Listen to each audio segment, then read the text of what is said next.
The sound of a gunshot cracked through the morning air, jolting Caleb Sullivan from sleep. His weathered hand reached instinctively for the rifle he kept beside his bed, fingers closing around the cold metal before his eyes had fully opened. The familiar weight of the weapon steadied him as his mind struggled to separate nightmare from reality. Another shot rang out, this one unmistakably real. Caleb moved swiftly through the cabin, his stockinged feet silent against the wooden floorboards. Years of military training had never left his muscles, even if he'd tried to leave everything else behind. At the front door, he paused, listening. The wind howled across the Montana plains, carrying with it the promise of more snow. But underneath it, he heard voices, a woman's shout, high and angry. He eased the door open just enough to see Eleanor Wilson standing on his porch, her arms spread protectively as if to shield the doorway behind her where her children slept. Her auburn hair whipped around her face in the bitter wind, but she stood tall, unwavering despite the pistol aimed at her chest. "I'm telling you, I'm not Victoria." Eleanor's voice carried clearly through the frigid air. The woman holding the gun stood at the bottom of the porch steps, her face a harder version of Eleanor's eyes narrowed against the swirling snow. "Don't play games with me. Where's the money? We had a deal." Eleanor's shoulders straightened. "My name is Eleanor Wilson. I've never been to Helena, and I've never robbed anything in my life." The woman's laugh was cold as the air around them. Still playing the grieving widow. That act worked on those fools at the bank. But I know better. Caleb watched as the woman's finger tightened on the trigger. He had seconds, nothing more. 3 days earlier, the afternoon sun hung low on the horizon, casting long shadows across the rolling hills of Pinewood Ranch. Autumn had painted the landscape in rich golds and deep reds, but the beauty was tempered by the dark clouds gathering to the north, harbingers of the first winter storm. Caleb Sullivan stood by the wooden fence at the edge of his property, absently running a calloused hand over its rough surface as he squinted down the dirt road that led from town. "She's late," Samuel Eagleton observed, his gravelly voice carrying from where he sat on the porch steps, whittling a piece of pine with practiced strokes.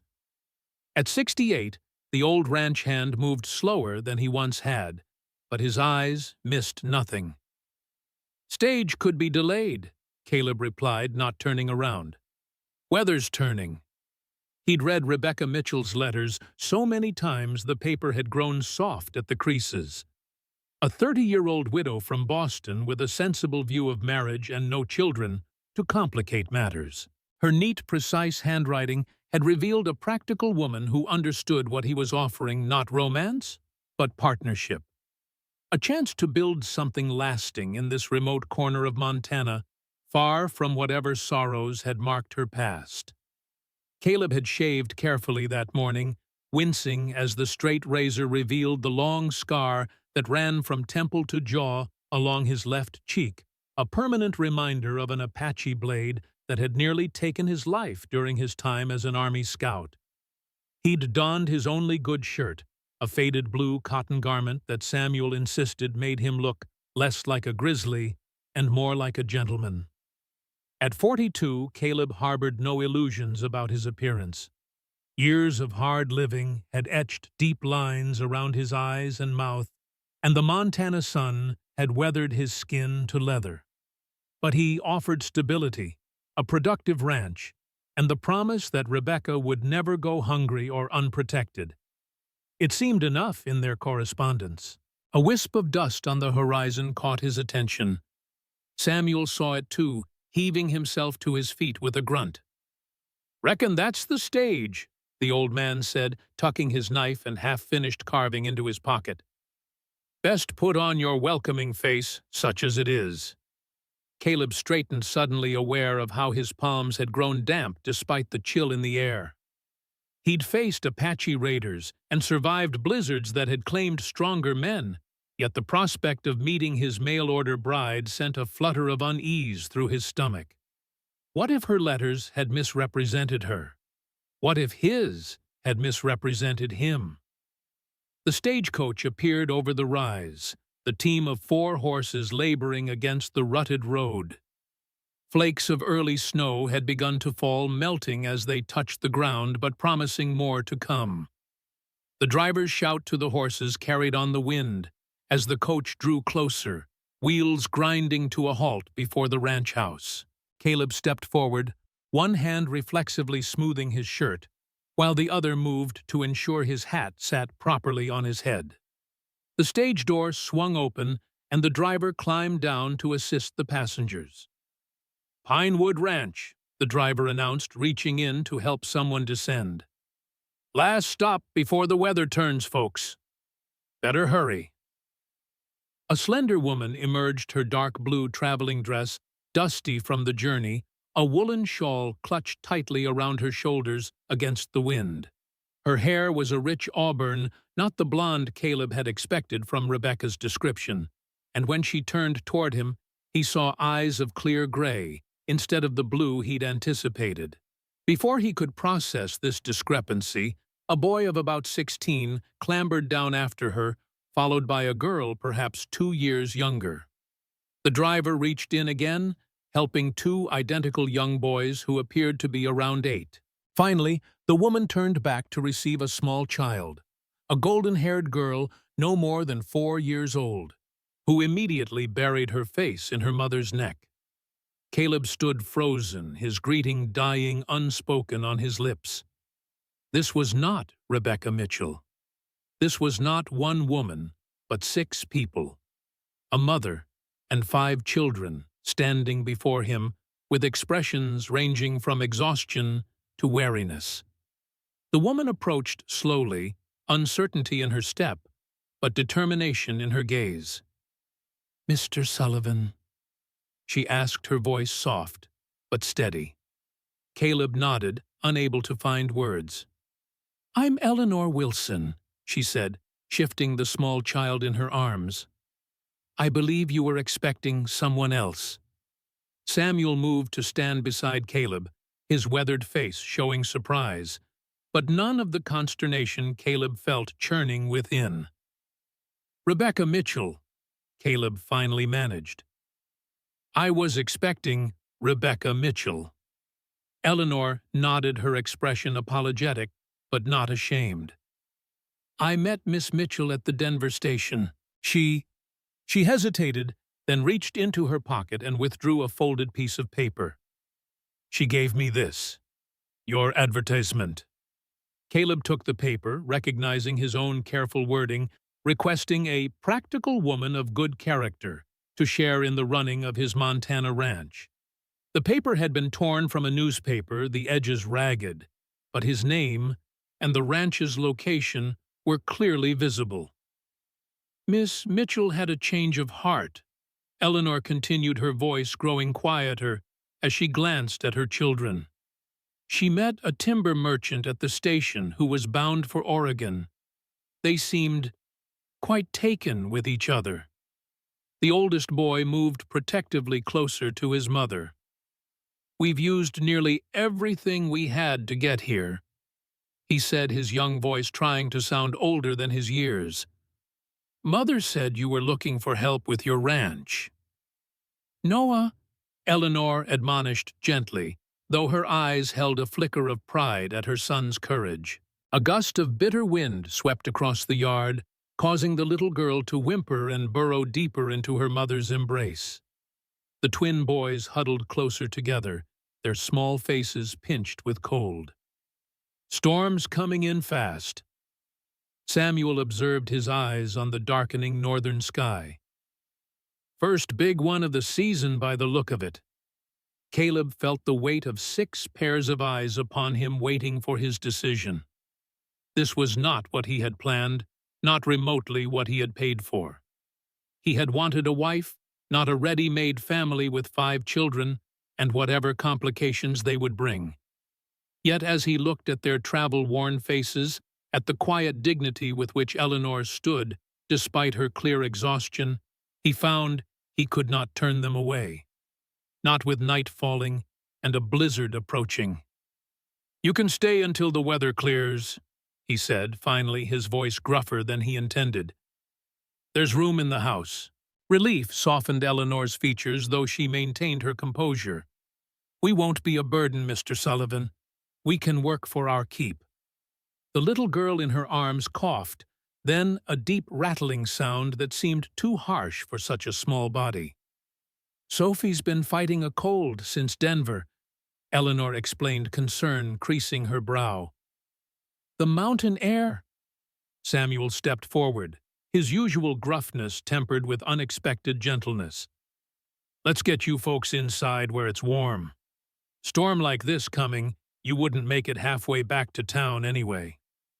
As Samuel led the way, the Wilson family followed the children, casting curious glances at Caleb as they passed. Eleanor paused before him, the last to enter. "Thank you," she said simply, her gray eyes meeting his directly.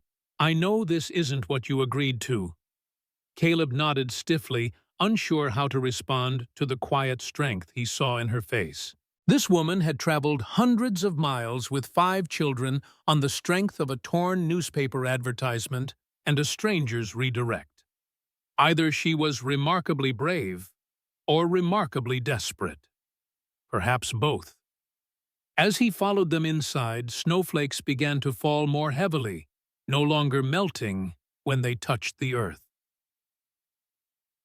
Caleb's home, while spacious by frontier standards, had never felt as small as it did that evening. The main room, with its large stone fireplace and sturdy handcrafted furniture, echoed with unfamiliar voices and movements. After years of housing, just 2 men. Samuel showed Eleanor and her daughters to the spare bedroom at the back of the house, while the boys would sleep in the small study that Caleb had converted from a storage room years ago. Caleb himself retreated to the kitchen, listening to the sounds of the family settling in children's questions. Eleanor's soft, patient answers the creak of floorboards under unfamiliar feet. "Never thought I'd see the day," Samuel murmured as he joined Caleb, reaching for the coffee pot warming on the stove. "6 people under this roof. Makes a change." Caleb grunted, leaning against the counter and staring out the small window where snow now fell steadily, erasing the landscape under a blanket of white. "Not what I bargained for." "Life rarely gives us exactly what we bargained for," Samuel replied, his rheumy eyes twinkling with unexpected humor. "Sometimes it gives us what we need instead." Before Caleb could respond, Eleanor appeared in the doorway, her shawl discarded and her sleeves rolled up. She had pinned her hair back from her face, revealing a graceful neck and the gentle curve of her cheek. "I'd like to prepare supper if I may," she said. "It's the least I can do for your hospitality." Caleb opened his mouth to refuse. This was his house after all. But Samuel spoke first. "Kitchen's all yours, ma'am. Pantry's through there, root cellars accessible from the back porch. We're simple eaters, but there's plenty."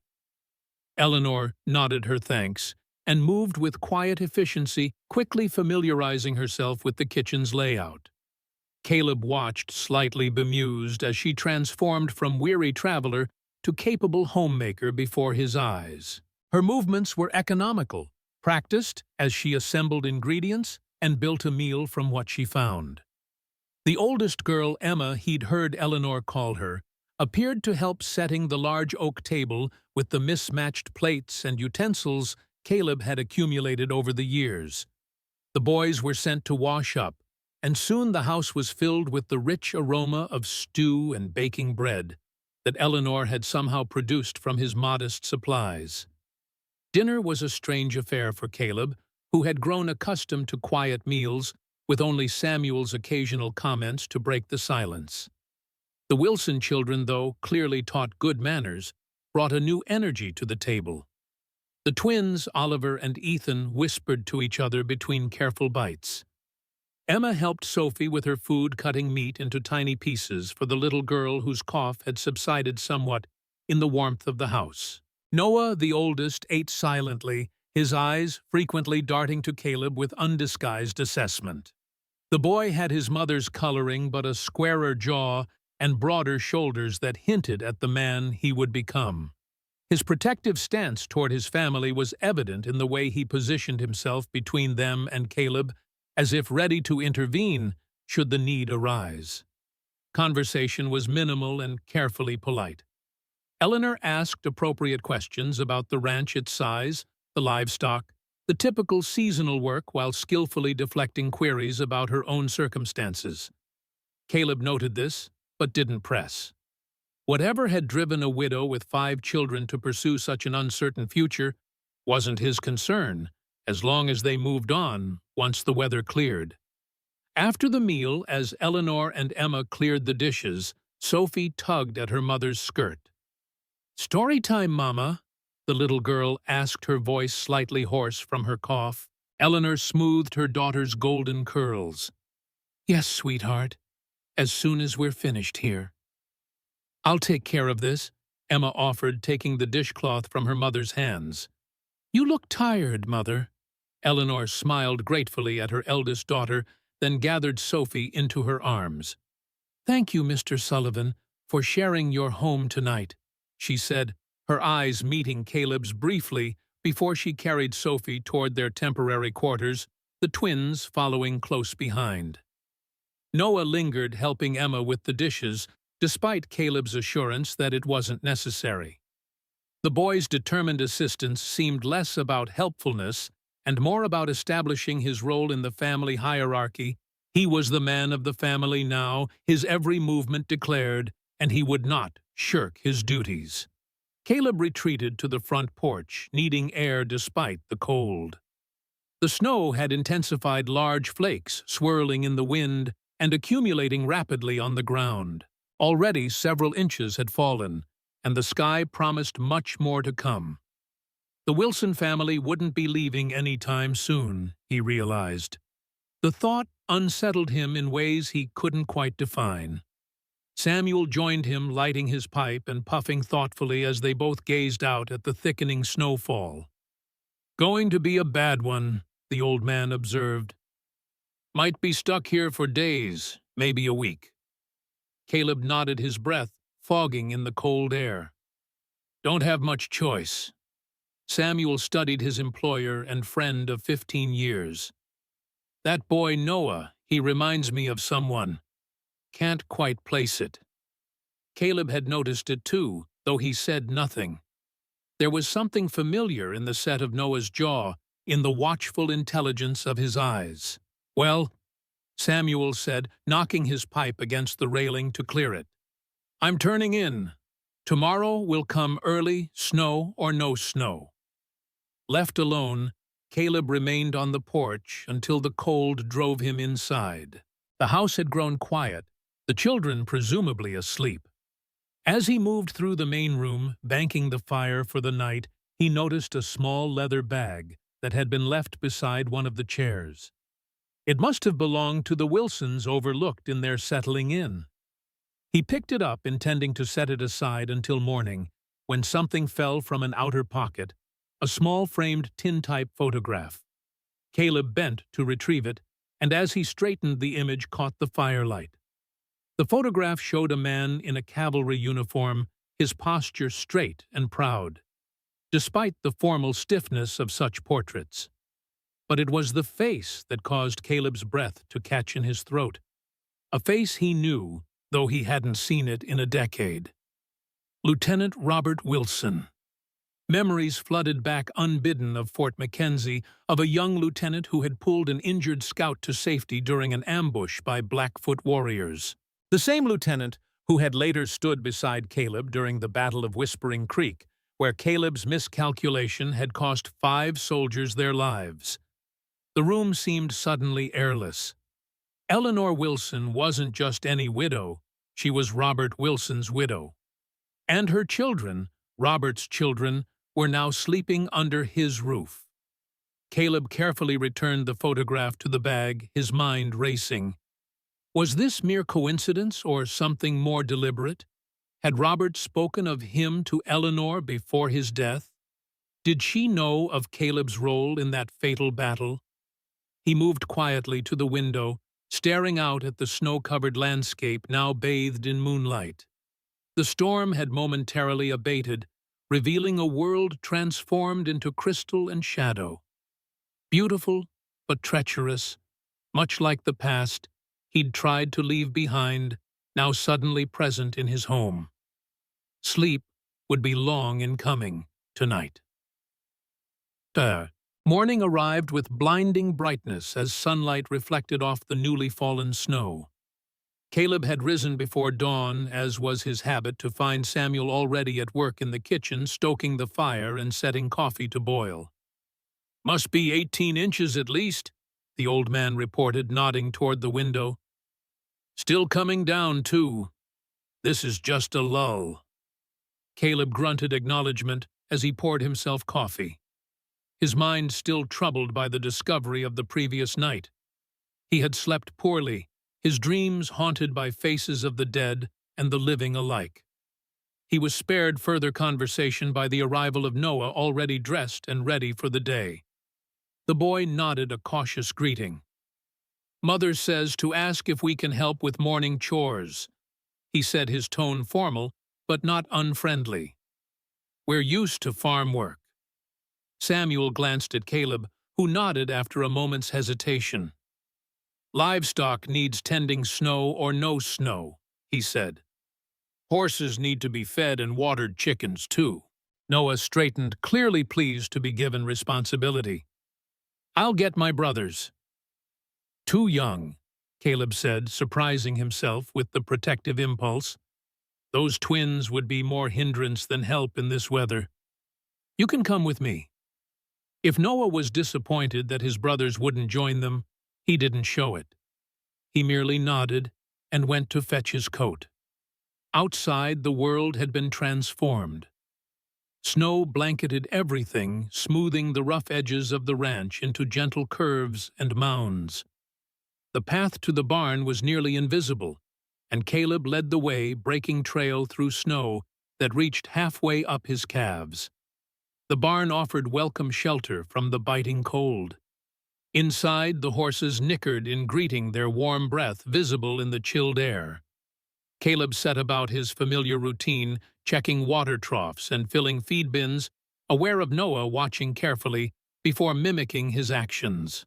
The boy worked without complaint, even tackling the messier aspects of mucking out stalls with methodical efficiency.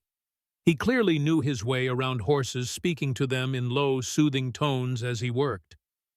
"You've done this before," Caleb observed as they finished the morning feeding. Noah nodded, patting the neck of a chestnut mare. "We had a small farm near Kansas City. 3 horses, 2 milk cows, some chickens." It was the first personal information anyone in the Wilson family had volunteered. "What happened to it?" Caleb asked, keeping his tone casual as he checked the mare's foreleg where she'd had a recent strain. Noah's face closed slightly. "Bank took it after Father died. Mother tried to keep up with the payments, but—" He shrugged, the gesture too old for his young shoulders. Caleb nodded, understanding all too well how quickly fortunes could change on the frontier. "Your father," he began, choosing his words carefully. "He was military." A flash of pride crossed Noah's face. "Cavalry. Lieutenant Robert Wilson. He served at Fort McKenzie and later at Fort Lincoln."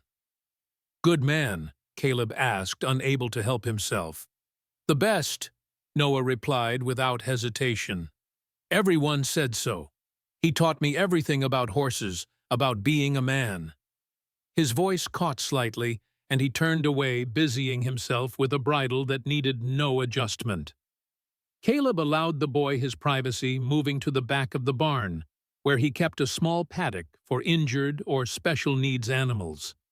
Currently, it housed a wild bay stallion he'd captured 3 weeks earlier after finding it caught in a ravine with a badly gashed leg. The wound was healing well, but the horse remained wary and aggressive, pinning its ears and snorting whenever Caleb approached. "That's a Mustang," Noah said, having followed at a distance, his eyes lit with interest. "A real wild one." Caleb nodded. "Found him injured. Too fine an animal to leave to die, but too ornery to appreciate the help." Noah studied the stallion with keen assessment. "Father always said the wildest horses make the most loyal mounts if you earn their trust." The words hit Caleb with unexpected force. They were exactly what Robert had told him years ago, when Caleb had complained about a particularly difficult horse he'd been assigned at Fort Mackenzie. "Your father knew horses," Caleb managed, turning away from the memories. Noah stepped closer to the paddock, careful to keep a respectful distance from the fence. The stallion regarded him warily, nostrils flared, but didn't retreat. "He's magnificent," the boy breathed genuine admiration in his voice. Before Caleb could respond, the barn door creaked open, revealing Eleanor Wilson, wrapped in a heavy shawl, her breath clouding in the cold air. "There you are," she said, relief evident in her voice as she saw Noah. "Breakfast is nearly ready." She nodded a greeting to Caleb, her cheeks flushed from the cold and her hair escaping in tendrils from its pins. Despite the early hour and the challenging circumstances, she appeared remarkably composed. "Mr. Sullivan," she said, her tone carefully neutral, "I hope Noah has been helpful rather than a burden." "He knows his way around horses," Caleb replied, noting how her gaze softened when it rested on her son. "Good workers are never a burden." A small smile touched her lips. "Thank you.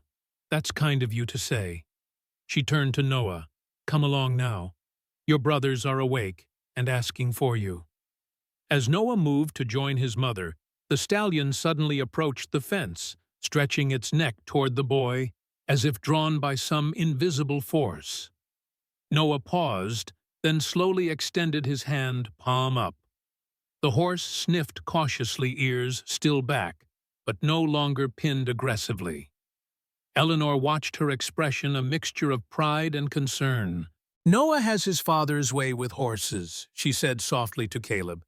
"Robert could gentle the wildest Mustang with just his voice and patience." It was the first time she had mentioned her husband directly to Caleb. He searched her face for any sign that she knew of his connection to Robert, but saw only a widow's wistful remembrance. "Your husband," Caleb said carefully. "How long has he been gone?" A shadow crossed Eleanor's features. 8 months. Fever took him quickly. Too quickly, for—" She stopped, composing herself with visible effort. "We should go in. The snow is starting again." Indeed, fresh flakes had begun to fall, small and hard-driven by a rising wind. The brief respite was ending. The real storm was upon them. As they made their way back to the house, Caleb found himself studying Eleanor's profile, trying to reconcile this composed, capable woman with the memory of Lieutenant Wilson, a man he had both admired and, in the end, failed. Did she know? Had Robert told her about Whispering Creek, about the scout whose poor judgment had led them into an ambush? If she did know, her composed demeanor revealed nothing. And if she didn't, Caleb wasn't sure which prospect unsettled him more. The day settled into an uneasy routine as the storm intensified outside. The Wilson children, accustomed to the confinement of their recent boarding house existence, adapted remarkably well to the limitations of the ranch house. The twins engaged in a quiet game with carved wooden animals that Samuel produced from some hidden store. Emma helped Eleanor with household tasks, moving with the practiced efficiency of a girl who had grown up assuming adult responsibilities. Sophie's cough had worsened again, and she spent much of the morning curled in Eleanor's lap near the fire, listening to stories. Noah, having proven his worth during morning chores, had retreated to the window seat with a book he'd found on Caleb's modest shelf. A volume on horse breeding and training, that had been gathering dust for years. Caleb himself felt strangely displaced in his own home. The natural rhythms of his day had been disrupted, his usual tasks curtailed by the storm, his space invaded by strangers who were somehow connected to his past. He spent most of the morning in his bedroom, ostensibly reviewing ranch accounts, but actually turning over the revelation of the previous night in his mind. By mid-afternoon, cabin fever had set in, despite the spaciousness of the house. The twins had grown restless, their game abandoned for increasingly boisterous exploration. Sophie's cough echoed through the rooms, harsh and concerning. Even Samuel, normally unflappable, had taken to pacing, peering out windows at the relentless snowfall. "Storm's getting worse," he announced after his fourth circuit of the main room. "Winds coming up strong from the north. Going to be a blizzard proper before nightfall." Eleanor looked up from where she sat, mending one of Oliver's shirts, her needle pausing mid-stitch. "How long do these storms typically last, Mr. Eagleton?" Samuel scratched his beard thoughtfully.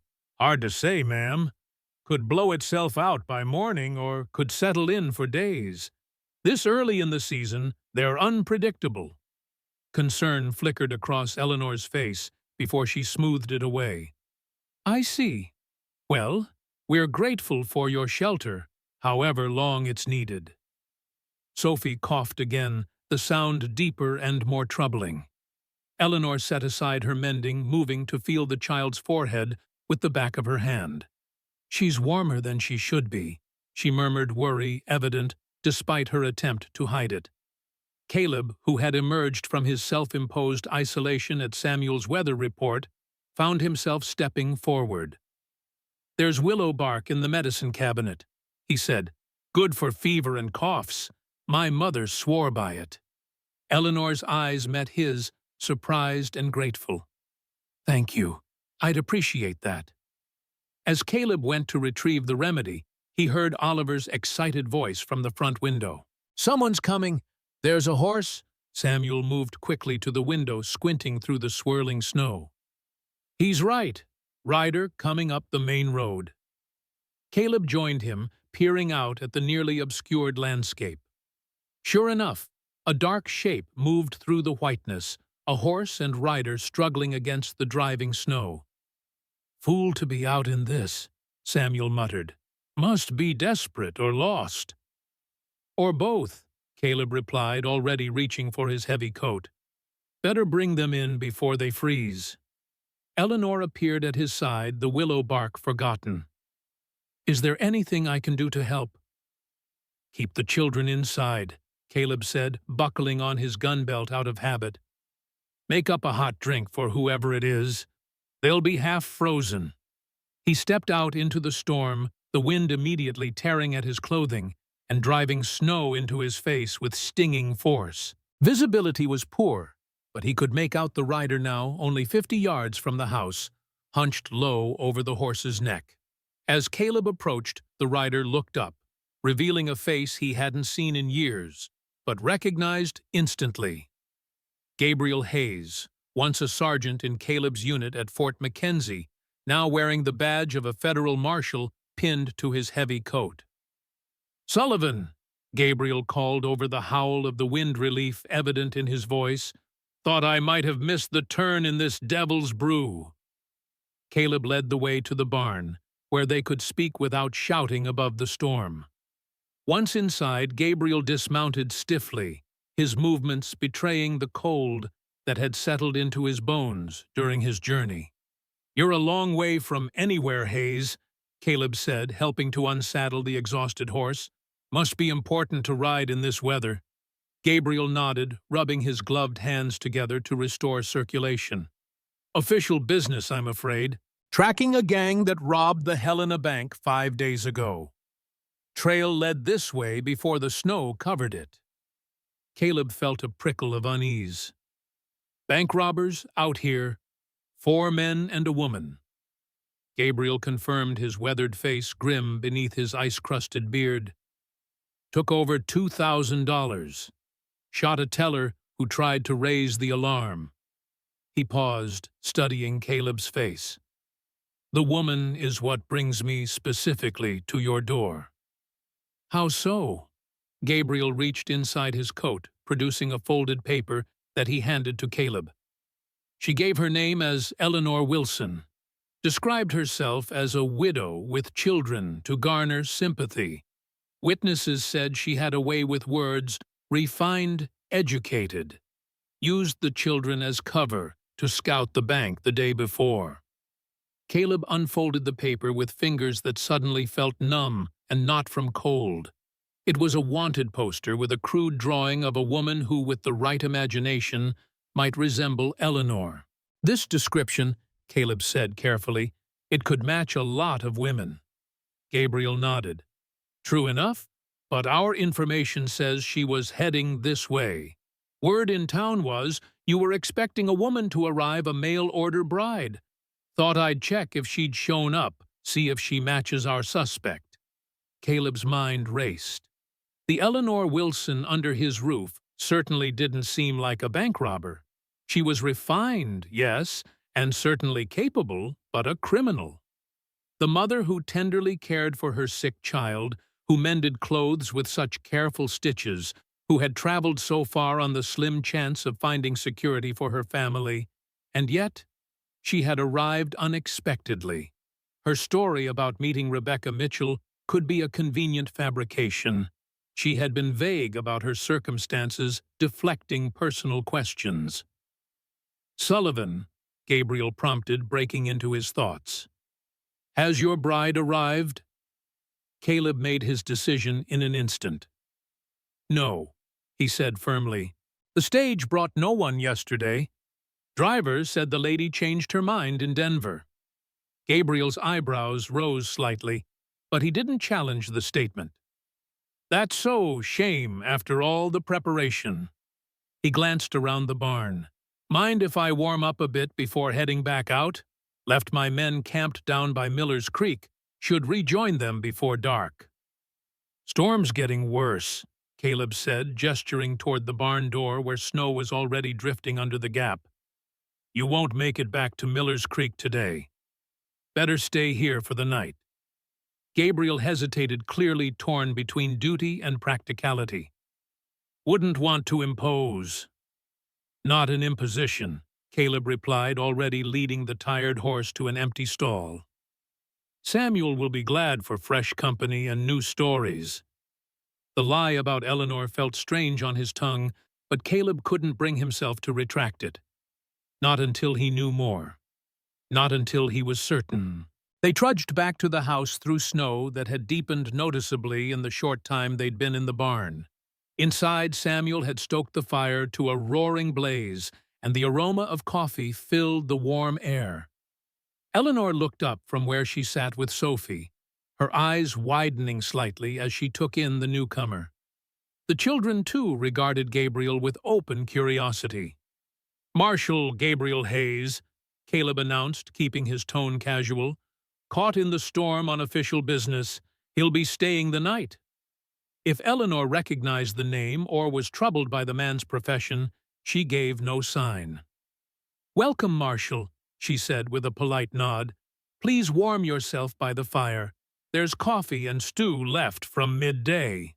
Gabriel removed his hat, revealing hair more gray than the brown Caleb remembered, and nodded his thanks. "Much obliged, ma'am." Caleb made the necessary introductions, presenting Eleanor and her children as the Wilson family stranded by the stage yesterday on their way to Helena. If Gabriel found this coincidence remarkable given his mission, his face revealed nothing. Noah watched the marshal with undisguised interest, particularly the badge that gleamed against his dark coat. The twins were less impressed by the man than by the large revolver he unbuckled and carefully set aside before taking a seat by the fire. As Samuel engaged Gabriel in conversation about conditions in town and news from the wider world, Caleb caught Eleanor's eye and tilted his head slightly toward the kitchen. She nodded almost imperceptibly, rising to her feet after settling Sophie among her siblings. "I should check on the stew," she said lightly, moving toward the kitchen. Caleb followed a moment later, the sounds of Samuel's animated questions covering his departure. In the relative privacy of the kitchen, Eleanor turned to him, her face composed, but her eyes wary. "Is something wrong, Mr. Sullivan?" Caleb studied her, searching for any sign of deception or fear. "Marshall Hayes is hunting bank robbers," he said bluntly. "A woman using the name Eleanor Wilson was among them." The color drained from Eleanor's face, and she gripped the edge of the work table for support. "What? The Helena Bank was robbed 5 days ago. Over $2,000 taken, a man shot." Caleb kept his voice low but direct. "The woman involved called herself Eleanor Wilson, described herself as a widow with children." Eleanor's gray eyes widened in shock, then darkened with understanding. "And you believe I could be this person?" "I don't know what to believe," Caleb admitted. "You arrived unexpectedly at my ranch with a story I can't verify, just as a criminal with your exact name is being hunted in this area." Eleanor's back straightened, dignity overcoming her initial shock. "Mr. Sullivan, I have never been to Helena. I have never robbed anything in my life, nor would I ever place my children in such danger." Her voice trembled slightly, but her gaze remained steady. "I understand your suspicion, but I am not a criminal. I am exactly who I claim to be, a widow, seeking a better life for her family." Something in her unwavering gaze, in the quiet conviction of her words, struck Caleb as fundamentally true. Yet doubt lingered. He had been wrong about people before, with devastating consequences. "Hayes will want to question you," he said. "I told him you were traveling to Helena, not from it. I didn't mention Wilson as your name." Surprise flickered across Eleanor's face. "You lied to protect me." "Why?" Caleb looked away, uncomfortable with the question. "I don't like making judgments without facts," he said gruffly. "And your children don't deserve to be caught in this mess if it's just a coincidence of names." Eleanor studied him, something softening in her expression. "Thank you. That is uncommonly kind." Caleb shifted, unused to gratitude. "Hayes will stay the night. Keep your story simple, consistent. If you are who you say you are, you have nothing to fear." "And if he doesn't believe me?" Eleanor asked, voicing the question Caleb had been avoiding. "Then we'll deal with that when it comes," he replied, meeting her eyes directly. "I don't abandon people under my roof, Mrs. Wilson." The statement surprised him almost as much as it seemed to surprise her. But as he spoke the words, he realized they were true. Whatever her past, whatever connection she might have to Robert Wilson and his own tangled history, Caleb would not see her and her children thrown to the wolves or to the storm without cause. A small, trembling smile touched Eleanor's lips. "I believe you, Mr. Sullivan, and I promise you'll not regret this trust." Before Caleb could respond, Sophie's harsh cough echoed from the main room, followed by the child's frightened cry for her mother. Eleanor moved immediately, maternal instinct overriding all other concerns.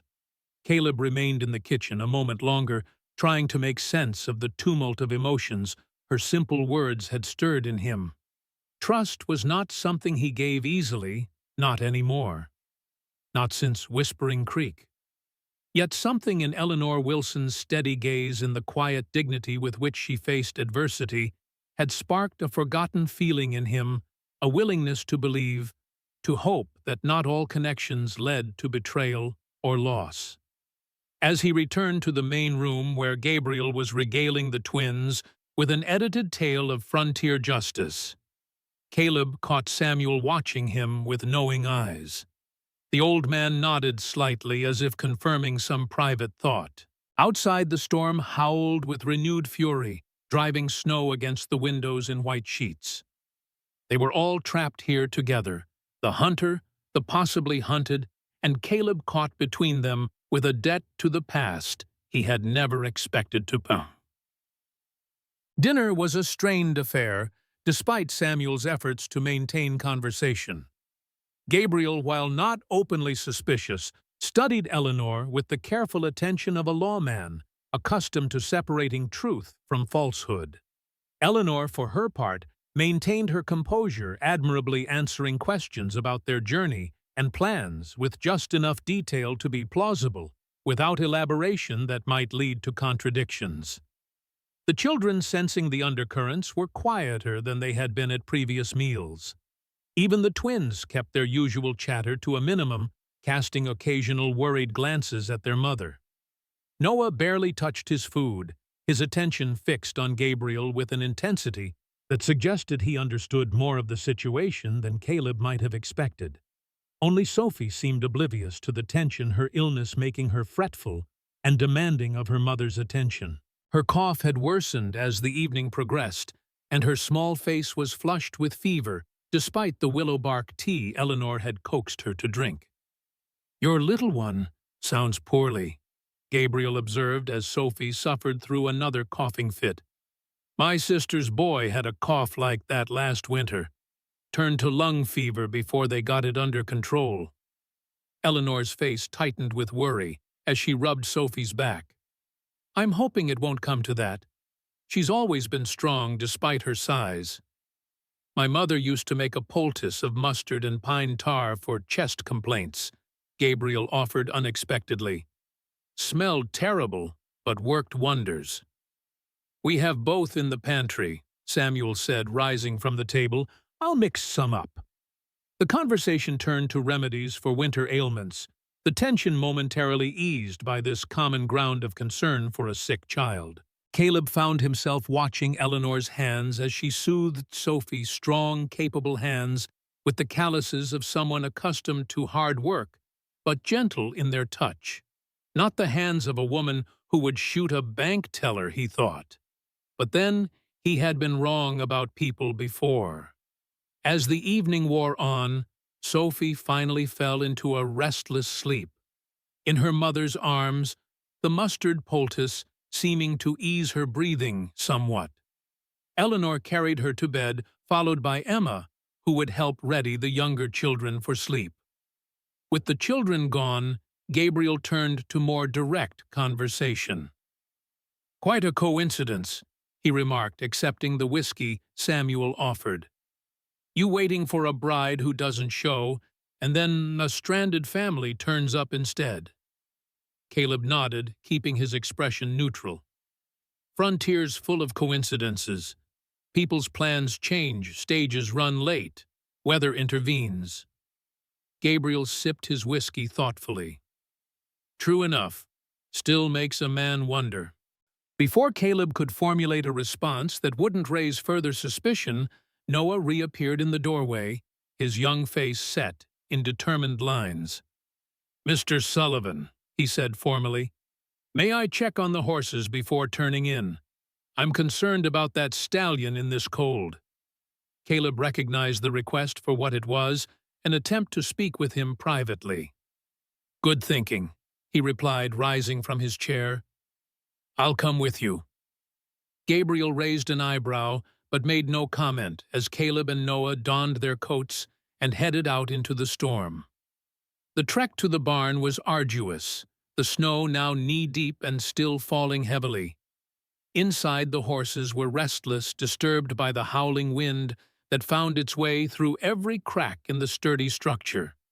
Once the door was securely closed behind them, Noah turned to Caleb, all pretense of checking the horses abandoned.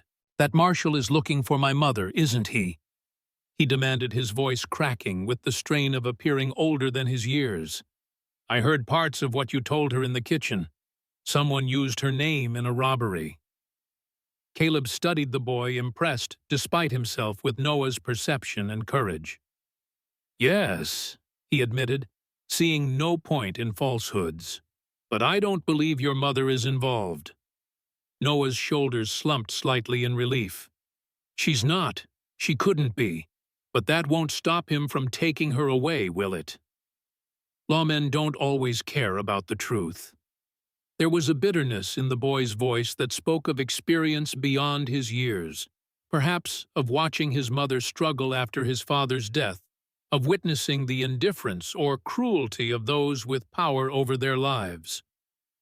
"Hayes is a good man," Caleb said, more confident in this assessment than he might have expected. "He wants justice, not just an arrest." Noah looked unconvinced. "Will you help us if he decides to take her?" The question hung in the air between them, weighted with implications. Caleb had already lied to a federal marshal, a small lie perhaps, but a deliberate obstruction of justice nonetheless. Was he prepared to do more? To actively intervene if Gabriel decided Eleanor was his suspect? "Your mother is under my roof," Caleb said finally, choosing his words with care. "That means something out here. I won't let harm come to her or to any of you without cause." Noah studied him, as if searching for the truth behind the words. Whatever he saw must have satisfied him, for he nodded once decisively. "My father would have done the same," he said quietly. "He always said a man's worth is measured by how he treats those in need." The mention of Robert Wilson sent a pang through Caleb's chest. Your father was right. They checked the horses in silence after that, each lost in private thoughts. The stallion remained aloof in his stall, but seemed less agitated than earlier, watching Noah with wary interest as the boy refilled his water trough. As they prepared to brave the storm again for the return to the house, Noah paused his hand on the barn door. "Mr. Sullivan," he began hesitantly, "did you ever serve at Fort Mackenzie with the cavalry?" The question caught Caleb off guard. "I did," he admitted, "as a scout, not a soldier." "Why do you ask?" Noah's expression was unreadable in the lantern light. "Just wondering. Father spoke of his time there sometimes." He pulled his coat tighter around his shoulders. "We should get back before they wonder where we are." The return journey was made in silence, both of them bent against the driving snow.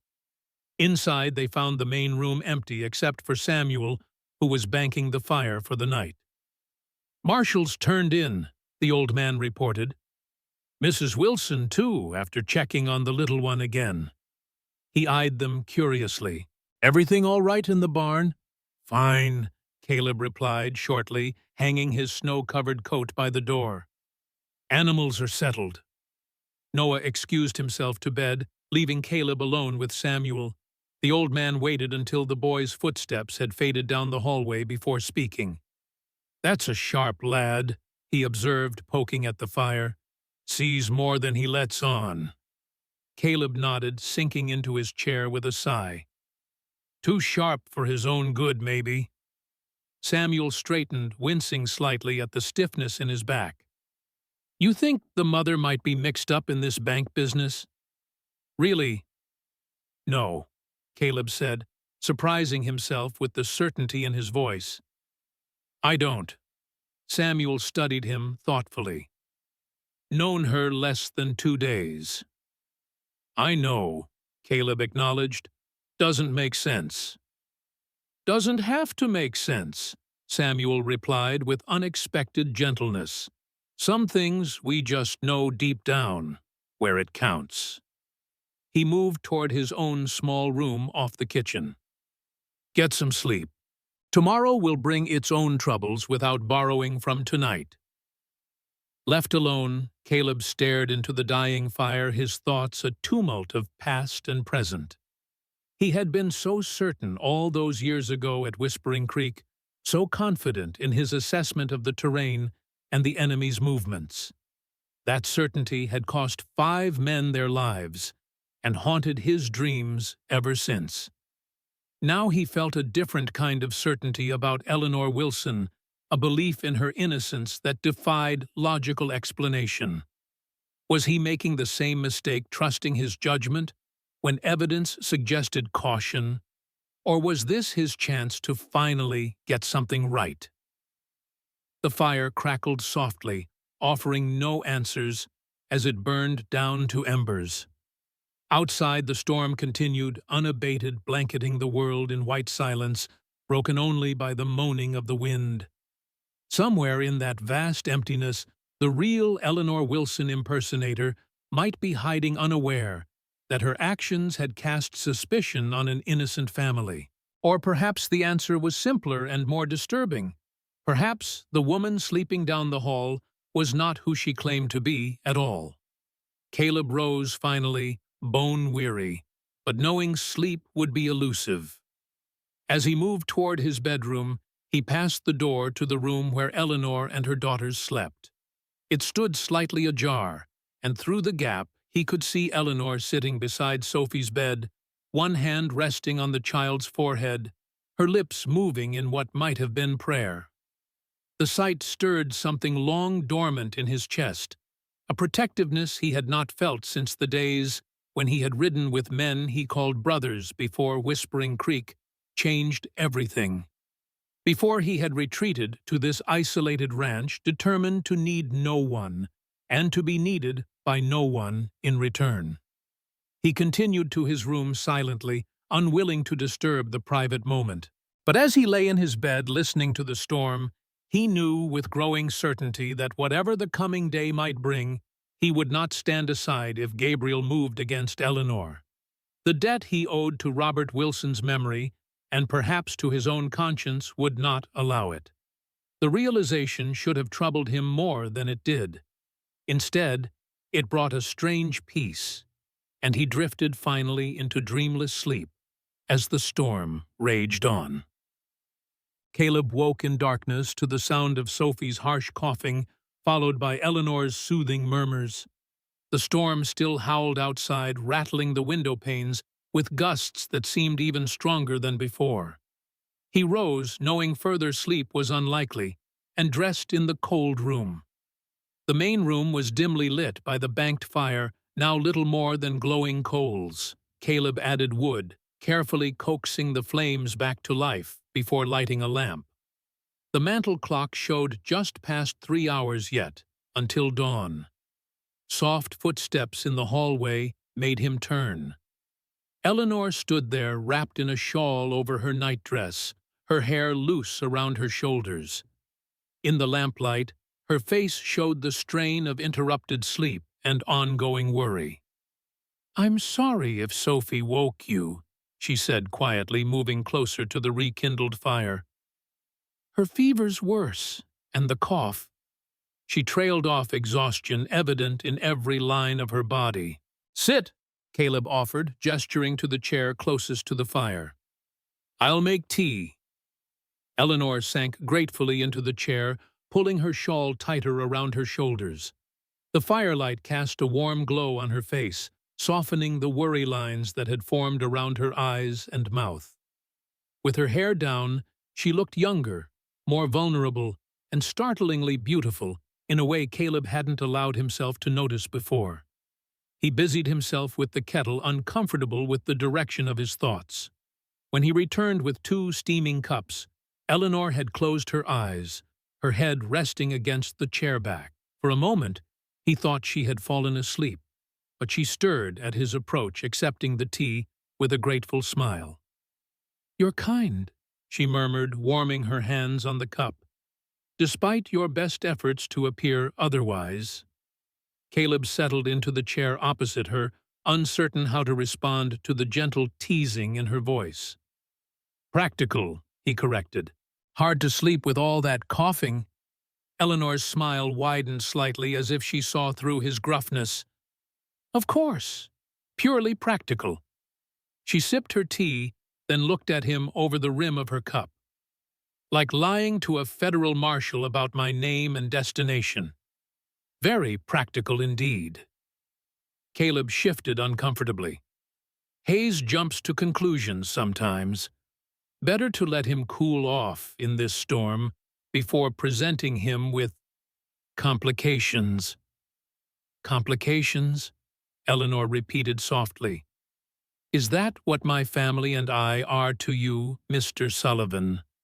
Complications?"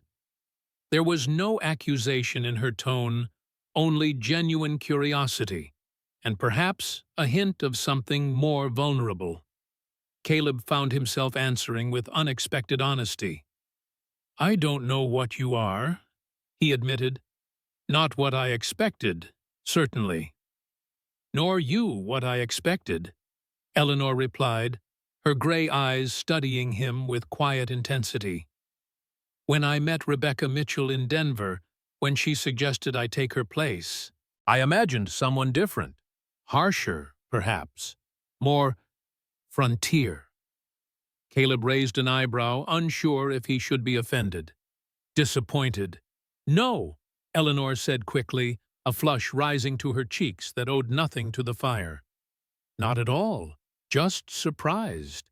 You're not what your advertisement suggested. Neither are you and 5 children what I advertised for," Caleb pointed out, though without heat. Eleanor's face grew serious. "No, and I understand if you feel misled. I wouldn't blame you for sending us on our way once the weather clears."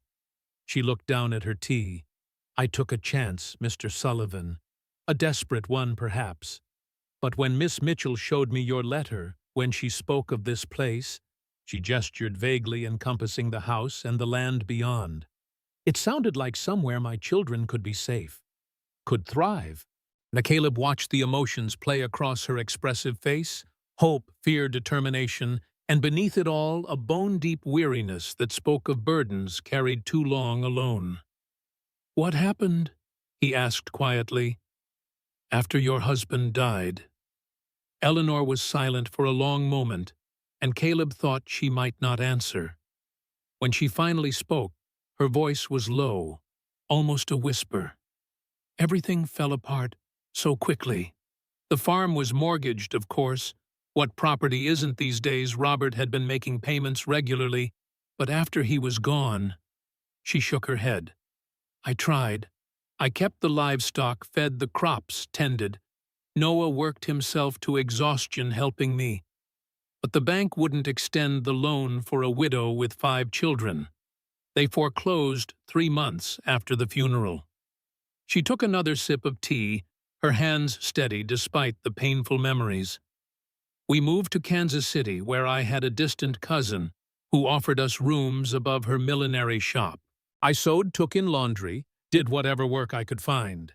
But city life is expensive, and 5 growing children—" She smiled ruefully.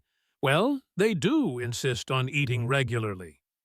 "So you decided to answer an advertisement for a mail-order bride," Caleb said, filling in the gap, "despite having 5 children who weren't mentioned in the arrangement."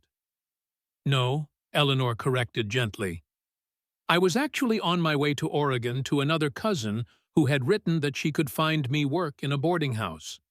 It was on that journey that I met Rebecca Mitchell at the Denver station." She set her empty teacup aside, her gaze distant, as she recalled the meeting. "She was nervous about coming here, about marrying a stranger. When she learned I was traveling with children, she seemed almost envious. She asked about them, about my life. We talked for hours while waiting for our respective connections." A small smile touched Eleanor's lips at the memory.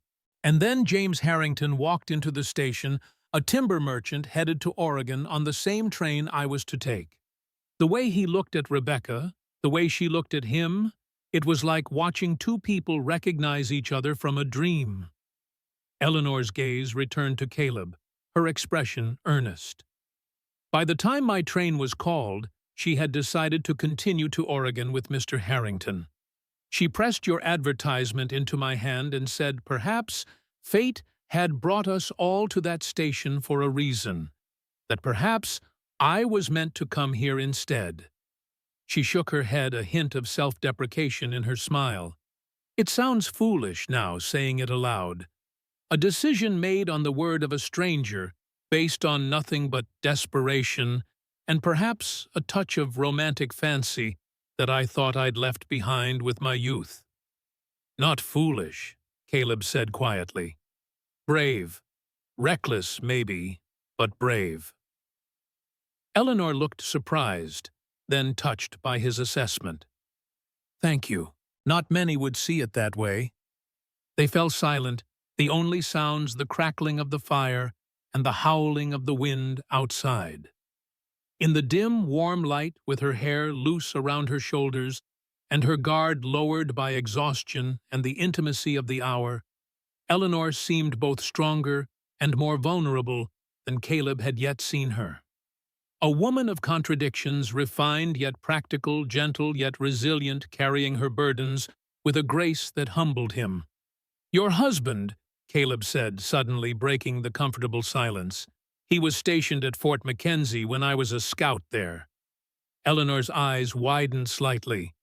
"You knew Robert?" Caleb nodded, choosing his words carefully. "We served together briefly. He was a good officer, respected by his men." "Yes, he was," Eleanor agreed, her expression softening with memory.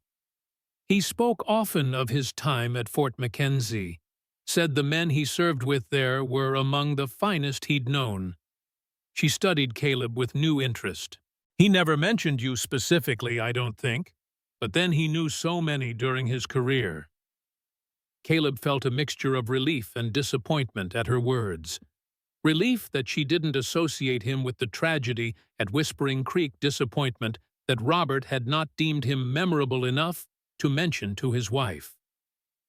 "It was a long time ago," he said dismissively. "People change." Eleanor's perceptive gaze lingered on his face. "They do. Not always for the better, but sometimes adversity shapes us into something stronger than we were before." She stood gathering her shawl more securely around her shoulders. "I should check on Sophie again. Thank you for the tea and for the conversation." As she turned to go, a violent gust of wind rattled the house, causing the windows to creak in protest. Eleanor paused, looking toward the sound with concern. "Storm's getting worse," Caleb observed, rising to his feet. "But this house has weathered worse. You're safe here." Eleanor met his eyes, and something passed between them, a moment of understanding, of connection that transcended their brief acquaintance. "I believe you," she said simply, and then she was gone, disappearing down the hallway to tend to her sick child. Caleb remained by the fire, turning their conversation over in his mind. Eleanor Wilson had traveled hundreds of miles on the strength of a stranger's suggestion and a newspaper advertisement. She had faced the loss of her husband, her home, and nearly her dignity, yet maintained a grace and strength that many men he'd known would envy. And now she faced a new threat, one wearing a federal marshal's badge and carrying a warrant for a woman who shared her name. Caleb added another log to the fire, watching as the flames leaped up to embrace it. Outside, the storm showed no signs of abating, but inside, something had shifted.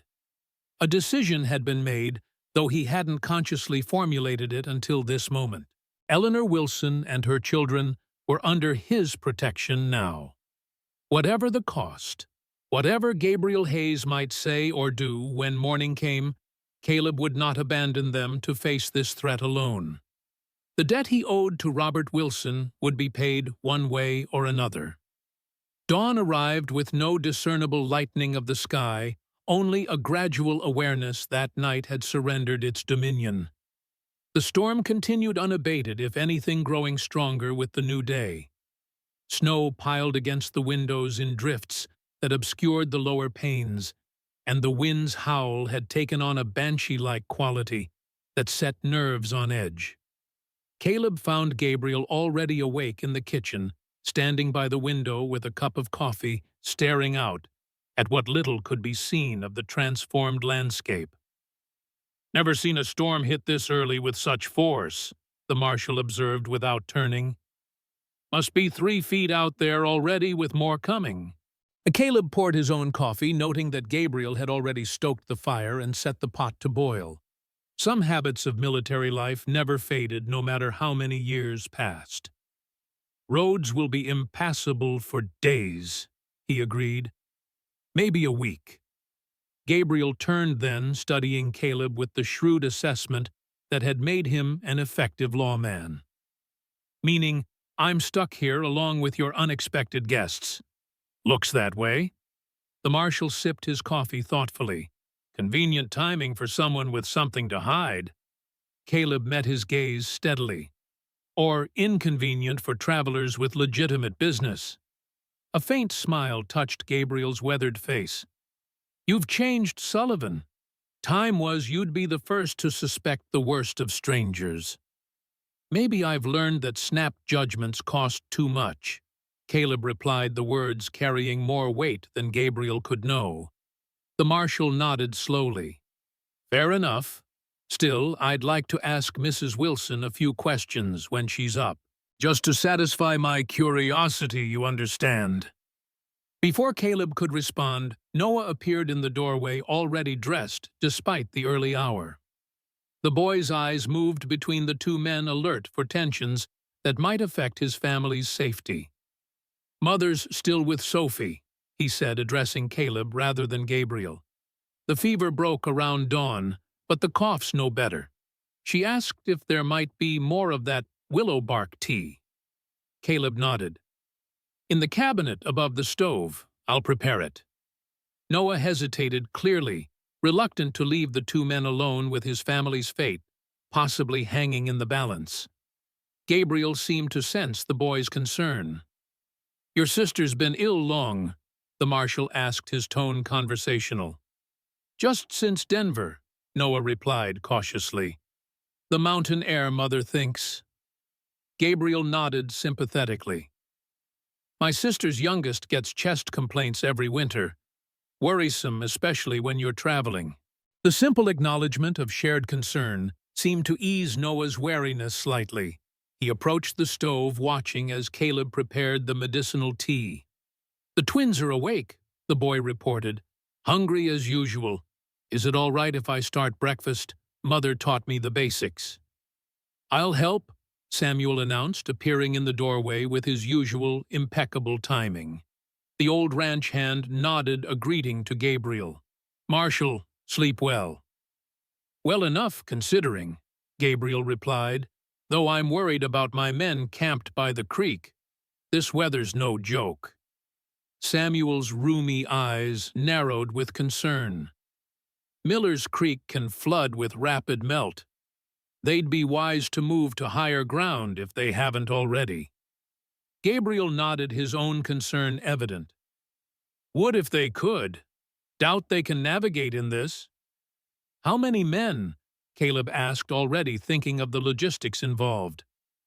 Just two, Deputies Chapman and Mercer. Gabriel stared back out at the swirling snow. Good men, but young. Not sure they've weathered a Montana blizzard before. The implied request hung in the air. Despite the complications it would create, Caleb couldn't ignore the potential danger to the deputies. We'll try to reach them after breakfast, he said. If the snow lets up enough to see 20 yards ahead. Relief flickered across Gabriel's face. Appreciated. Samuel and Noah moved about the kitchen with surprising coordination, preparing a simple but hearty breakfast, as Caleb finished the medicinal tea. By the time Eleanor appeared with Sophie in her arms, the smell of frying bacon and fresh biscuits filled the warm air. The little girl looked pale and drawn, her usual energy sapped by illness, but her fever had clearly broken. She rested her head on her mother's shoulder, watching the activity with dull interest. Good morning, Eleanor said, her voice revealing the strain of a night spent tending a sick child. Despite this, she was fully dressed. Her hair neatly pinned, her appearance as composed as circumstances allowed. Only the shadows beneath her eyes betrayed her exhaustion. Mrs. Wilson, Gabriel acknowledged with a polite nod. I hear your daughter's had a rough night. She's improving, Eleanor replied, accepting the cup of willow bark tea from Caleb with a grateful smile. Thank you, Mr. Sullivan. Your remedy has been most helpful. Caleb nodded, acutely aware of Gabriel watching their interaction with careful attention. Samuel and Noah have breakfast well in hand, he said. Why don't you sit with Sophie by the fire? We can bring your plates when it's ready." Eleanor's grateful smile deepened. That would be wonderful. As she moved toward the main room, Gabriel caught Caleb's eye, one eyebrow raised in subtle inquiry.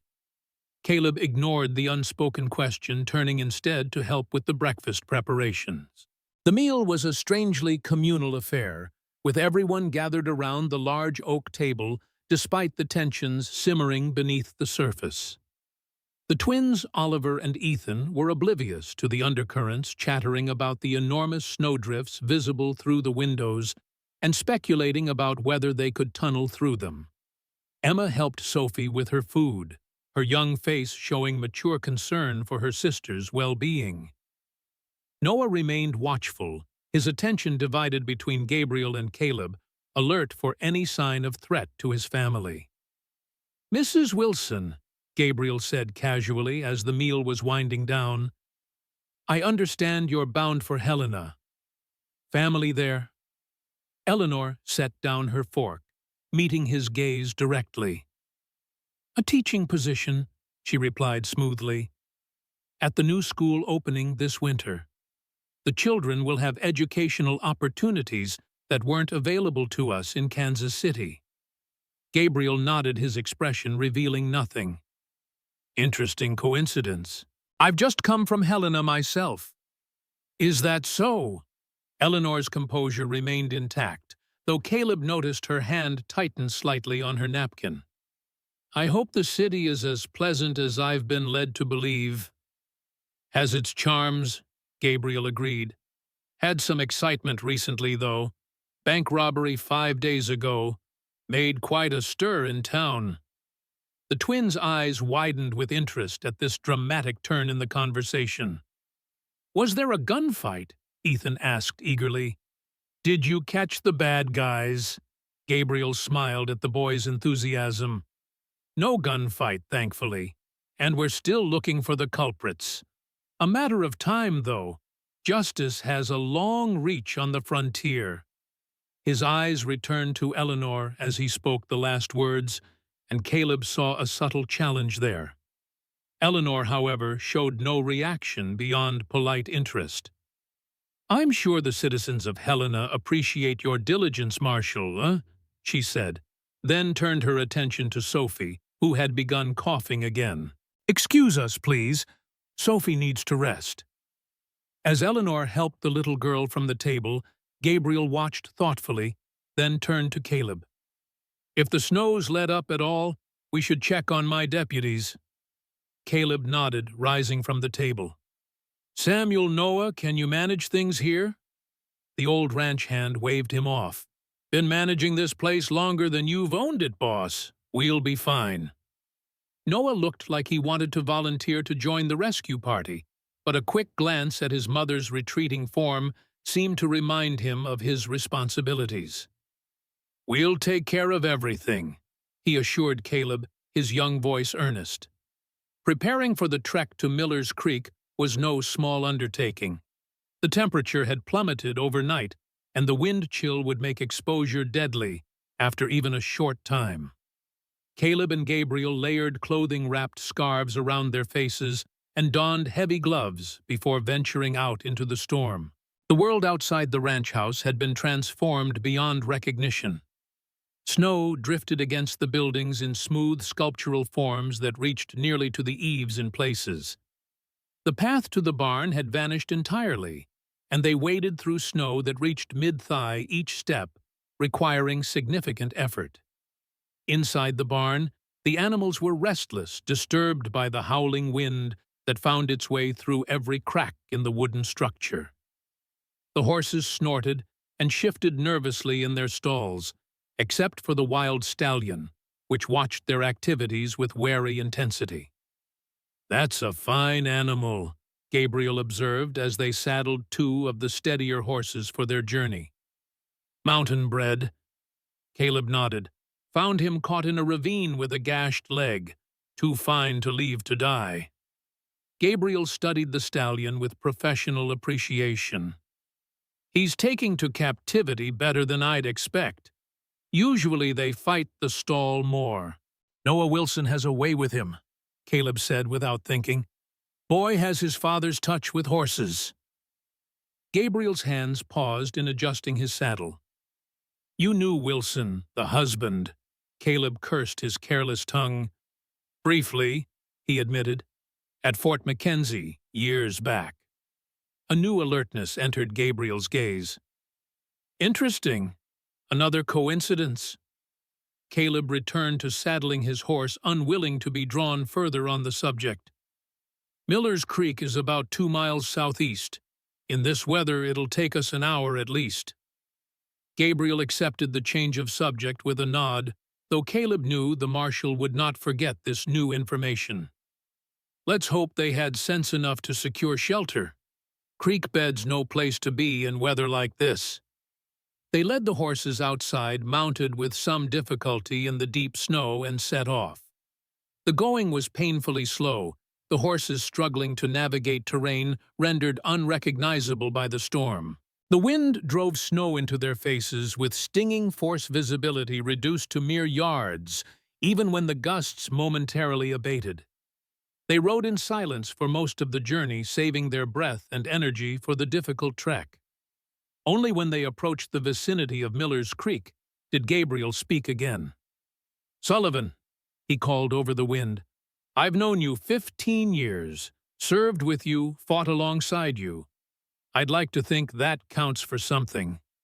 Caleb glanced at him, the lower half of his face obscured by his scarf, only his eyes visible between hat and wrapping. It does.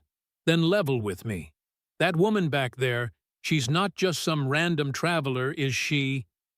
The directness of the question shouldn't have surprised Caleb. Yet it did. He weighed his options carefully before responding. She's Robert Wilson's widow, he said, finally opting for a partial truth. Beyond that, I know as little as you do. Gabriel studied him through narrowed eyes. And you didn't mention this connection because it's not relevant, Caleb replied, perhaps more sharply than he intended. Wilson's been dead 8 months. Whatever history he and I shared has no bearing on his widow's current situation. Maybe, Gabriel conceded, though his tone suggested he remained unconvinced. Just strikes me as odd that she'd end up on your doorstep of all places. Before Caleb could respond, a shout carried faintly through the storm, a human voice calling for help. Both men immediately turned their horses toward the sound, pushing the animals to greater effort despite the treacherous conditions. They found the deputy's camp in disarray. The small tent they had erected was half collapsed under the weight of snow, and one of the men, Mercer, a lanky youth, barely out of his teens, was frantically digging in a snowdrift while calling his companion's name. "Marshal!" he cried with relief upon seeing Gabriel. "Thank God, it's Chapman!" The creek rose in the night, and then froze again. He went to move the horses to higher ground and fell through the ice. I pulled him out, but he's freezing, sir. Can't seem to warm him. Gabriel dismounted quickly, Caleb following suit. They found Deputy Chapman huddled in what remained of the tent, wrapped in every available blanket, but still shivering violently, his lips blue with cold. Hypothermia, Caleb diagnosed grimly. We need to get him back to the ranch immediately. With efficient teamwork born of their military days, Caleb and Gabriel secured Chapman to Caleb's horse, with Caleb mounting behind to keep the semi-conscious deputy upright. Mercer would ride with Gabriel. The return journey would be even slower and more difficult with the additional burdens, but they had no choice. Chapman would not survive much longer in these conditions. The trek back to Pinewood seemed interminable. Each yard gained a small victory against the elements. Chapman's condition deteriorated steadily, his shivering giving way to a more dangerous limpness that had Caleb constantly checking to ensure the young man still breathed. By the time the ranch buildings came into view through the swirling snow, Caleb's own extremities had gone numb, despite his heavy gloves and boots. Gabriel and Mercer fared little better, their faces raw from exposure, where not protected by scarves. Samuel must have been watching for their return, for he threw open the barn doors as they approached, his aged face tight with concern. Noah appeared beside him, his eyes widening at the sight of the nearly unconscious deputy. "Get blankets, hot water bottles," Caleb ordered as they dismounted, carefully supporting Chapman between them. "And tell Mrs. Wilson we'll need the bed in the study. It's closest to the fire." Noah ran to the house immediately, while Samuel helped stabilize Chapman as they half-carried, half-dragged the young man through the snow. Inside, Eleanor was already in motion, directing the twins to fetch more firewood, while Emma helped clear the study for the new patient. "Hypothermia," Caleb explained tersely as they maneuvered Chapman onto the bed. "Fell through ice." Eleanor nodded, her earlier wariness of Gabriel set aside in the face of this more immediate crisis. "We need to get him out of those wet clothes," she said decisively. "Emma, bring those blankets we warmed by the fire. Noah, help your brothers with the wood we need to get this room as hot as possible." Gabriel watched with some surprise as his deputy's care was efficiently taken over by the Wilson family, each member instinctively finding their role in the emergency. Eleanor's competence in crisis was impressive, her movements sure, and her instructions clear as she directed the effort to save the young man's life. "Warm bricks at his feet and under his arms," she instructed, as Mercer hovered anxiously nearby. "Not too hot. We need to raise his temperature gradually." Caleb found himself working alongside her with unexpected harmony, anticipating her needs and supporting her efforts without the need for explicit direction. When their hands briefly touched as they adjusted the blankets around Chapman, he felt a jolt of awareness that had nothing to do with the crisis at hand. Within an hour, Chapman's color had improved slightly, though he remained dangerously chilled. The study had been transformed into a sick room, with Samuel and Mercer taking the first watch, while the others retreated to the kitchen to warm themselves with hot coffee. "You've done this before," Gabriel observed to Eleanor, his tone somewhere between statement and question.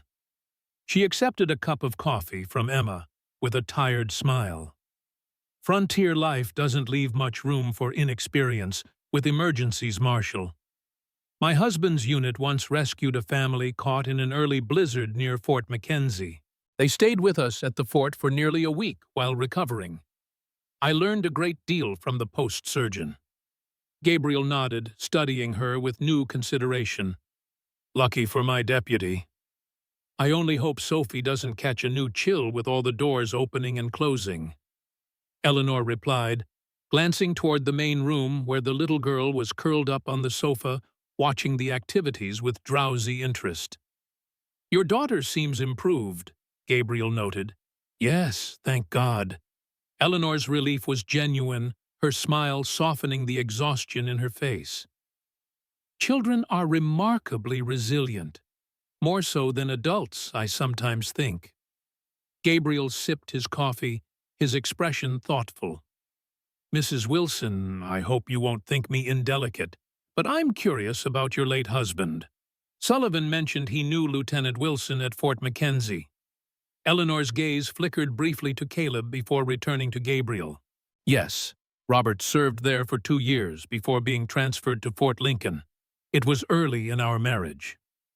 "Distinguished officer by all accounts," Gabriel continued casually. "Decorated for bravery during the Battle of Whispering Creek, as I recall." The name sent a jolt through Caleb, a physical reaction he couldn't entirely suppress. Eleanor seemed to notice her perceptive gaze moving between the two men, with growing awareness that the conversation carried undercurrents she didn't fully understand. "Yes," she said cautiously, though Robert rarely spoke of that day. He said some victories come at too high a price to celebrate. Gabriel nodded, his eyes never leaving Eleanor's face. "Wise perspective. The lieutenant was known for his good judgment." Caleb set down his coffee cup with more force than necessary. Chapman will need regular monitoring through the night. We should establish a rotation. The abrupt change of subject was not subtle, but Gabriel allowed it, turning his attention to the practical matter at hand. Mercer and I can split the night. No sense in everyone losing sleep. I'll take a shift, Caleb insisted. You've both had a rough journey. And I, Eleanor added quietly. I'm accustomed to night watches after Sophie's illness. Gabriel studied them both, something unreadable in his expression. Very well. A 2-hour rotation should work. Mercer first, then me, then Sullivan, with Mrs. Wilson taking the pre-dawn hours when the fever might spike. With the schedule established, they dispersed to their various tasks, Gabriel to relieve Mercer for a rest, Eleanor to check on her children, and Samuel to see to the evening meal preparations. Caleb found himself alone in the kitchen, the mention of Whispering Creek having unleashed memories he'd spent years trying to suppress. He was still standing there, lost in thought, when Noah appeared in the doorway, his young face troubled. Mr. Sullivan, may I speak with you privately? Caleb nodded, gesturing for the boy to enter. Noah closed the door behind him, his movements betraying his nervousness. The marshal keeps asking about my father, he said without preamble. About Fort Mackenzie and battles I've never heard of. Mother looked upset when he mentioned something called Whispering Creek. He took a deep breath. Were you there? Is that how you knew my father? The directness of the question reminded Caleb painfully of Robert Wilson. The lieutenant had never been one to dance around difficult subjects either. For a moment, Caleb considered deflection or a partial truth, but something in Noah's steady gaze demanded honesty. I was there, Caleb confirmed quietly. It was a bad day, one of the worst. Noah absorbed this, his expression thoughtful beyond his years. And my father, was he truly a hero, like the marshal implied? Caleb met the boy's eyes directly. Your father saved lives that day, including mine. Whatever else happened, remember that. Noah nodded slowly, some tension easing from his shoulders. Thank you for telling me the truth. He hesitated, then added, There's something else. I found something of my father's, something I think you should see. Before Caleb could ask what he meant, the kitchen door opened and Eleanor appeared, her expression shifting to surprise at finding her son in private conversation with Caleb. Noah, the twins need help bringing in more firewood. Her gaze moved between them, sensing the seriousness of their interrupted discussion. Is everything all right? Yes, Mother, Noah replied, though he cast a significant glance at Caleb before leaving. Just asking Mr. Sullivan about the horses. Eleanor watched him go, then turned to Caleb. Her perceptive eyes narrowed slightly. He wasn't asking about horses, was he? No, Caleb admitted. He wanted to know about his father, about Whispering Creek. Eleanor's composure faltered for the first time since her arrival. I see. She moved further into the kitchen, closing the door behind her. And what did you tell him? The truth, that his father was a hero that day. Caleb held her gaze steadily. That he saved lives, including mine. Eleanor studied him, her gray eyes searching his face as if trying to read the full story written there. Robert never spoke much about his military service, especially not about battles or skirmishes. He said those memories were best left in the past. She hesitated, then asked directly, What happened at Whispering Creek, Mr. Sullivan? What aren't you telling me? The question hung in the air between them, weighted with implications. Caleb wasn't sure Eleanor fully understood. Before he could formulate a response, the sound of breaking glass, followed by a child's cry, interrupted them. Eleanor was in motion instantly, maternal instinct overriding all other concerns. Caleb followed her into the main room to find Sophie standing amid the shards of a broken lamp, tears streaming down her face.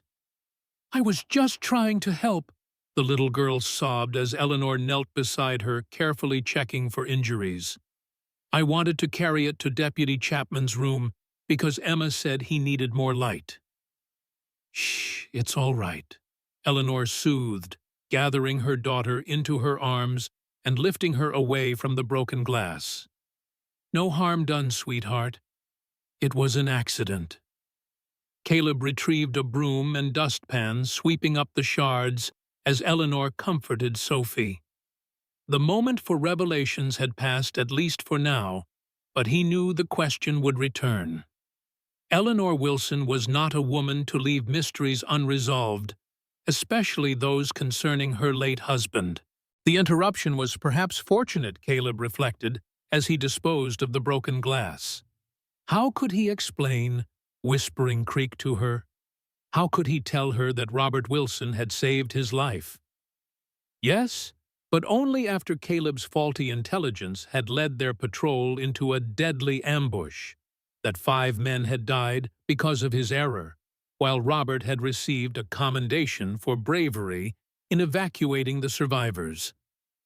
Some truths were better left buried in the past, like the bodies of those 5 soldiers in the lonely cemetery at Fort Mackenzie. Night fell, early hastened by the continuing storm that showed no sign of abating. The house settled into an uneasy routine centered around the care of Deputy Chapman, whose condition remained serious but had stabilized under Eleanor's capable management. The Wilson children, subdued by the presence of illness in the house, retired early, though Noah cast several meaningful glances at Caleb that suggested their interrupted conversation was far from concluded. Caleb's watch over Chapman came in the darkest hours from midnight until 2. The young deputy drifted in and out of consciousness, occasionally murmuring incoherently as Caleb adjusted blankets and checked his temperature. The fever that typically followed severe hypothermia had set in, and Caleb kept careful track of its progression, ready to wake Eleanor earlier than scheduled if necessary. Around 1 in the morning, as Caleb was stoking the fire in the study, a sound at the door made him turn. Noah stood there in his nightshirt, a folded paper clutched in his hand. "You should be asleep," Caleb said quietly, mindful of the deputy's rest. Noah approached anyway, his expression determined. "I couldn't. Not with this." He held out the paper. "It was my father's. Mother doesn't know I have it. He gave it to me the day before he died, told me to keep it safe, and only open it if we ever found ourselves in real trouble with nowhere else to turn." Caleb accepted the paper with a puzzled frown. "And you think now is that time?" Noah nodded, glancing toward the door, as if to ensure they weren't overheard. "The marshal asking all those questions about Father, about you. Something's not right. I think Father knew this might happen someday, that we might need help, and that you might be the one to provide it." The boy's insight was uncomfortably accurate. Caleb unfolded the paper carefully, revealing a letter written in Robert Wilson's distinctive hand, the same neat, precise script Caleb remembered from military reports years ago. "To whom it may concern," the letter began formally. "This document confirms that my family, consisting of my wife Eleanor and our 5 children, are to be granted every consideration and protection by the bearer.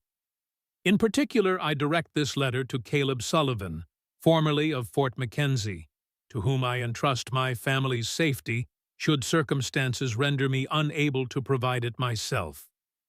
Sullivan and I share a history that binds us more surely than blood.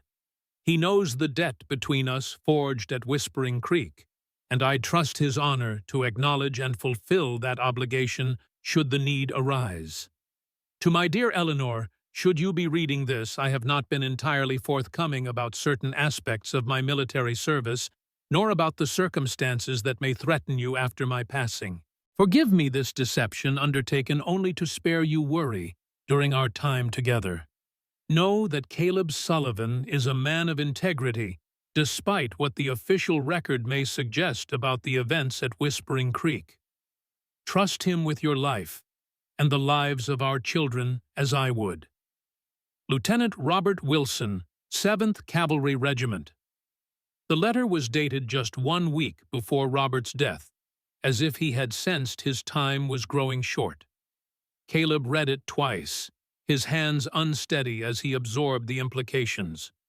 Robert had known he was dying, had anticipated threats to his family, and had deliberately directed them to Caleb, the man whose error had nearly cost him his life. "What does it mean?" Noah asked, watching Caleb's face closely. "What was Whispering Creek, and why would Father think we'd need your protection?"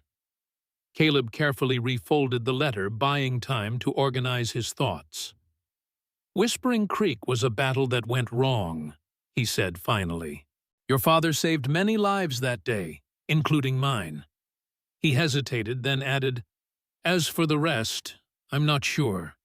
Your father had many duties in the military, some of them confidential. It's possible he made enemies we know nothing about." Noah's expression suggested he knew Caleb wasn't telling the whole truth, but he didn't press further. "Will you help us? If the marshal decides Mother is this bank robber he's looking for?" The weight of Robert's letter seemed to burn in Caleb's hand. "I'll help you," he promised. "Whatever it takes." Relief softened Noah's young face. "I knew you would. Father always said you could judge a man by how he responds when there's nothing in it for him." The assessment, so typical of Robert's straightforward values, struck Caleb with unexpected force. Had Robert truly held him in such esteem, despite Whispering Creek? Despite the official report that had protected Caleb's reputation at the expense of full disclosure? "You should get some rest," Caleb said, tucking the letter into his shirt pocket. "Your mother will worry if she finds you up at this hour." Noah nodded, though he lingered a moment longer. "Mr. Sullivan, thank you for helping us and for not treating me like a child. Father always said a boy becomes a man when he starts shouldering a man's burdens." As Noah slipped quietly from the room, Caleb turned back to the fire, Robert's words echoing in his mind. "He knows the debt between us forged at Whispering Creek." The debt was real, but not in the way Noah imagined. Not in the way Eleanor might assume from reading the letter. The debt was Caleb's to pay for the lives lost due to his error, for the commendation Robert had ensured he received, despite his mistake, for the chance to continue his career when by rights he should have been discharged in disgrace. Robert had protected him, then testifying that the intelligence failure was unavoidable rather than the result of Caleb's overconfidence. And now, from beyond the grave, Robert was asking for repayment protection for his family against threats he had anticipated but not specified. The study door opened again this time, revealing Eleanor wrapped in a shawl over her nightdress, her hair in a long braid down her back. "I thought I heard voices," she said quietly, glancing at the sleeping deputy. "Is everything all right?" Caleb nodded, acutely aware of Robert's letter pressed against his chest. "Noah couldn't sleep. Came to check on our patient." Eleanor's expression softened with maternal pride. "He takes his responsibilities so seriously. Too seriously for a boy his age sometimes." She approached the bed, her practiced hands checking Chapman's temperature and adjusting his blankets. "The fever's rising," she observed. "Not dangerous yet, but we'll need to watch him carefully." "I'll wake you if there's any significant change," Caleb assured her. Eleanor straightened, studying him with those perceptive gray eyes that seemed to see more than he wanted to reveal. "You look troubled, Mr. Sullivan, more so than our current difficulties would explain." Caleb turned back to the fire, uncomfortable under her scrutiny. "Just tired. It's been a long day." Yes, it has. She moved to stand beside him, the firelight casting a warm glow on her features. But I think there's more. Something about my husband, about this Whispering Creek, that the marshal mentioned. She hesitated, then asked directly, "What aren't you telling me, Mr. Sullivan?"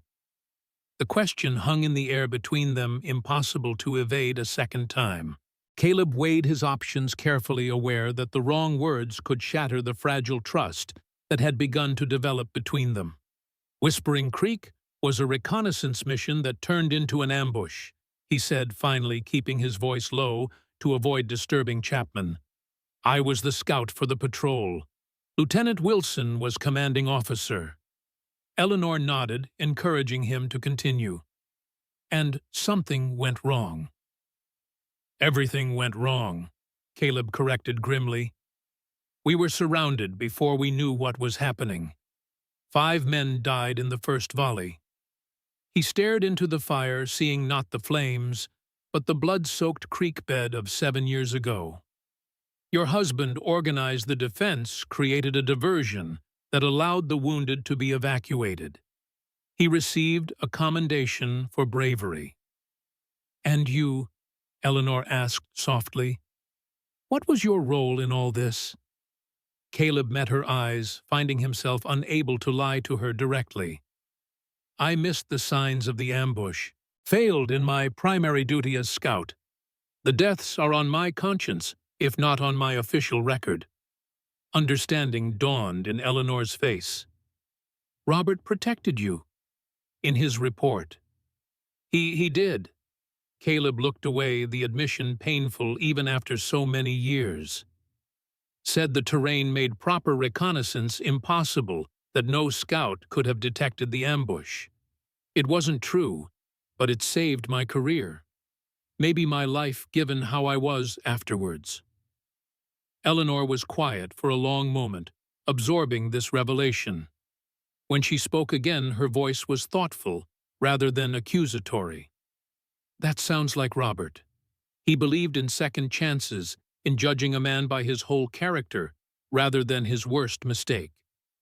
She studied Caleb's face in the firelight. He must have seen something in you worth saving, Mr. Sullivan. The absence of condemnation in her voice was nearly as painful as accusation would have been. He was a better man than me, Caleb said quietly. Always was. Eleanor's hand touched his arm lightly, the gesture unexpected and deeply affecting. Robert wasn't perfect, whatever you may believe. He had his flaws, his regrets, but he was a good judge of character. Her gaze was steady, compassionate rather than pitying. If he believed in you, there was reason. Caleb found himself unable to respond, the simple touch of her hand on his arm somehow more intimate than any embrace. Eleanor seemed to sense his discomfort, withdrawing her hand after a moment. I should check on the children, she said, moving toward the door. Wake me in an hour for my shift with Deputy Chapman. Eleanor, Caleb said, impulsively stopping her. It was the first time he had used her given name, and the sound of it hung in the air between them. There's something else you should know. About Robert. About why you're here.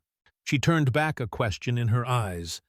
But before Caleb could continue, a new sound interrupted them, the distant but unmistakable crack of a rifle shot carried on the howling wind. Both froze, listening intently. For a moment, Caleb thought he might have imagined it, but then it came again, another shot, closer this time.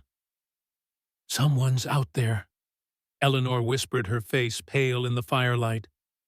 In the storm. Caleb moved quickly to the window, pushing aside the heavy curtain to peer out into the darkness.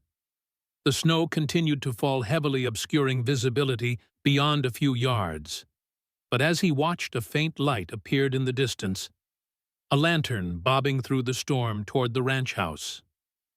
Wake Gabriel, Caleb instructed, already reaching for his gun belt. Keep the children quiet and away from the windows. Eleanor nodded, her momentary fear replaced by composed determination. Be careful, she said simply, and then she was gone, moving silently down the hallway to alert the marshal.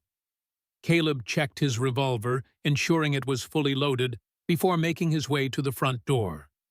Through the window beside it, he could see the lantern growing closer now, accompanied by dark shapes riders struggling through the deep snow toward the house. Gabriel appeared beside him, his own weapon ready. "How many?" the marshal asked quietly. "At least 3, maybe more," Caleb replied. "Armed, judging by those shots." "Could be lost travelers," Gabriel suggested, though his tone indicated he believed otherwise. "In this storm, heading directly for the only house for 20 miles, Caleb shook his head. "They know where they're going." Eleanor returned from checking on her children, her face tight with controlled fear. "The children are in the back bedroom with Samuel. He's armed." She hesitated, then asked, "Who would be out in this weather looking for us?" Gabriel's gaze sharpened. "Us, Mrs. Wilson, or you specifically." Before she could respond, another shot rang out, this one striking the front door with enough force to splinter the wood. Caleb pulled Eleanor away from the windows, positioning her behind the solid protection of the stone fireplace. "Get back to the children," he ordered. "Barricade the door, and don't open it unless you hear my voice." Eleanor looked as if she might argue, but nodded instead, gathering her skirts and moving swiftly down the hallway toward the back bedroom. Caleb and Gabriel took up positions on either side of the front window, careful to remain hidden from outside view. The lantern had stopped moving now, stationary about 50 yards from the house. Dark figures surrounded it, their exact number impossible to determine in the swirling snow. "Sullivan!" a woman's voice called, carrying clearly through the storm. "We know you're harboring Victoria Blackwood. Send her out, and the rest of you can live." Caleb and Gabriel exchanged puzzled glances. "Victoria Blackwood," Gabriel murmured. "The name doesn't match our bank robber." "Eleanor Wilson," Caleb corrected. "That's the name on your wanted poster." Gabriel nodded, his expression thoughtful. "Someone's confused. Or lying." "Or both," Caleb suggested. The woman's voice came again, more insistent. "You have 5 minutes to send her out, Sullivan. After that, we start shooting to kill." Gabriel moved to the door, keeping well to the side of the window. "This is Federal Marshal Gabriel Hayes," he called. "You're threatening a federal officer. Lower your weapons and identify yourselves." A burst of gunfire was the only response, bullets thudding into the door and walls of the ranch house. Caleb pulled Gabriel away from the window as glass shattered, sending shards flying across the room. "So much for negotiation," the marshal muttered, brushing glass from his coat. "We're outnumbered and pinned down," Caleb assessed grimly. "And we have women and children to protect." Gabriel nodded, his expression hardening into the focused determination Caleb remembered from their military days. "We need to know who we're dealing with and what they want with a woman they're calling Victoria Blackwood." The name tickled something in Caleb's memory, a detail from Gabriel's earlier conversation, or perhaps from the wanted poster he'd shown him. "The bank robbery," he said slowly. "You said it was 4 men and a woman. Was Victoria Blackwood one of the names mentioned by witnesses?" Gabriel's eyes widened with sudden understanding. "Yes, one teller thought he heard that name, but the majority said Eleanor Wilson, so that's what went on the poster." He shook his head, pieces falling into place. "They're after the same woman, Sullivan, but I'm starting to think neither of them is your house guest." Before Caleb could respond, Noah appeared in the hallway, his young face pale but determined. "Mr. Sullivan, there are men trying to break in through the back porch," Gabriel cursed under his breath. "They're surrounding us." "Noah, get back to your mother," Caleb ordered, already moving toward the hallway. "Tell Samuel to hold the back door. We're coming." The boy nodded and disappeared back down the hall. Caleb turned to Gabriel, their shared military experience allowing for rapid wordless communication. The marshal would hold the front while Caleb reinforced the back. Both understood the desperate nature of their situation, outnumbered with civilians to protect in a house that offered limited defensive positions. As Caleb hurried down the hallway, he heard a crash from the kitchen, the sound of the back door giving way under force. He quickened his pace, reaching the kitchen just as Samuel fired a warning shot through the broken door. "Stay back!" the old man shouted, his voice remarkably steady, despite the danger. "Next one won't be aimed at the ceiling." Caleb positioned himself beside Samuel, his own weapon trained on the doorway. Through the broken panel, he could see dark figures moving on the porch, their outlines blurred by the driving snow. "How many?" Caleb asked quietly. "At least 3 that I can see," Samuel replied. "Maybe more beyond the porch." A man's voice called from outside, hard-edged with threat. "We know she's in there. Send out Victoria Blackwood, and we'll let the rest of you live." "There's no Victoria Blackwood here," Caleb shouted back. "You've got the wrong house. Liar." The accusation was followed by another volley of gunfire bullets splintering what remained of the door and forcing Caleb and Samuel to duck behind the solid oak table they'd overturned for cover. In the brief lull that followed, Caleb heard a new commotion from the front of the house, Gabriel exchanging fire with the attackers there. The ranch house was under assault from multiple directions, their situation deteriorating rapidly. "Samuel," Caleb said urgently, "get to the cellar. There's access to the old tunnel from the barn. Take Mrs. Wilson and the children out that way, while we hold them here." Samuel's weathered face creased with concern. "And leave you and the marshal to face them alone." "No, boss. I'm staying." Before Caleb could argue, Eleanor appeared in the doorway, connecting the kitchen to the hallway, her face pale but composed. "The children are hidden in the root cellar," she reported. "But Sophie is missing. She must have slipped away during the confusion." Caleb's blood ran cold at the thought of the little girl lost somewhere in the house while bullets flew. "When did you last see her?" "Just after the first shots," Eleanor replied, her voice steady, despite the fear evident in her eyes. "She was frightened by the noise, and I thought she followed Emma to the cellar, but—" She took a shuddering breath. "I need to find her." "Stay here," Caleb ordered, already moving toward the hallway. "Samuel, keep her safe. I'll find Sophie." As he moved cautiously through the house, Caleb could hear the battle continuing. Gabriel shouting warnings at the front, more shots being exchanged, the crash of breaking glass as windows were shattered by gunfire. The attackers seemed intent on forcing entry, their earlier ultimatum forgotten, or merely a pretense. Caleb checked each room systematically, calling Sophie's name softly as he went. The study was empty except for Deputy Chapman, who had awakened in the chaos and was struggling to sit up despite his weakness. The main room was a battlefield of broken glass and splintered furniture, with Gabriel crouched by the front window, exchanging fire with unseen assailants. "Any sign of the girl?" the marshal asked tersely as Caleb passed. "Not yet," Caleb replied, his concern growing with each empty room. "How many out front?" "At least 4, Gabriel reported grimly. "Well armed and determined.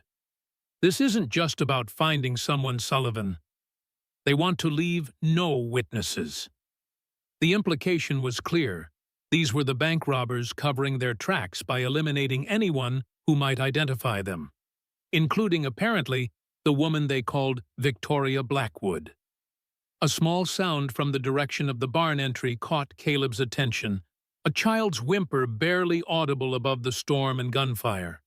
He moved quickly toward it, finding the connecting door to the barn slightly ajar despite the weather. "Sophie," he called softly, pushing the door open wider. The barn beyond was dark lit only by the faint glow of a lantern someone had left burning earlier. Among the shadows, Caleb could make out a small figure huddled beside the wild stallion's stall, Sophie, her nightdress white in the darkness, her face tear-stained and frightened. "Sophie," Caleb said with relief, moving carefully toward her. "Your mother's worried. Let's get you back to the house." The little girl looked up, her eyes wide with terror, but not at Caleb. She was looking past him, toward the barn door that led outside. Caleb turned quickly, his hand dropping to his revolver, but too late. A figure stood silhouetted in the open doorway, snow swirling around her, a rifle aimed directly at Caleb's chest. In the dim light, her features were hard to discern, but there was something familiar in the shape of her face, in the set of her shoulders. "Hello, Sullivan," the woman said, her voice cold as the storm outside. "I've come for what's mine." "Victoria Blackwood, I presume," Caleb replied, keeping his voice steady despite the rifle trained on him. He shifted slightly, positioning himself between the woman and Sophie. "You're making a mistake. There's a federal marshal in the house along with 2 deputies." Victoria laughed, a harsh sound devoid of humor. "1 marshal against 6 of my men, and 2 deputies, one of them half dead from cold." She stepped further into the barn, revealing a face that bore an unsettling resemblance to Eleanor's, though harder, with none of the warmth or compassion. "No, Sullivan, you're the one making a mistake harboring that woman." "The only woman here is Eleanor Wilson and her daughters," Caleb said carefully. "And I think you know that's not who you're looking for." Victoria's eyes narrowed. "Playing games, fine. Call her whatever name she's using now. Lily, Eleanor, whatever. I want my share of the Helena Bank money, and I want it now." Behind him, Sophie whimpered again, drawing Victoria's attention. The woman's expression changed, a calculating look entering her eyes. "Well, well, one of her precious children." Victoria gestured with the rifle.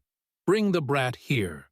We'll see if Eleanor values her child's life enough to produce my money." Caleb remained motionless, his mind racing. "There is no money," he said firmly. "The woman you're looking for isn't here. The real Eleanor Wilson and her children were stranded here by the storm, nothing more." Doubt flickered across Victoria's face for the first time.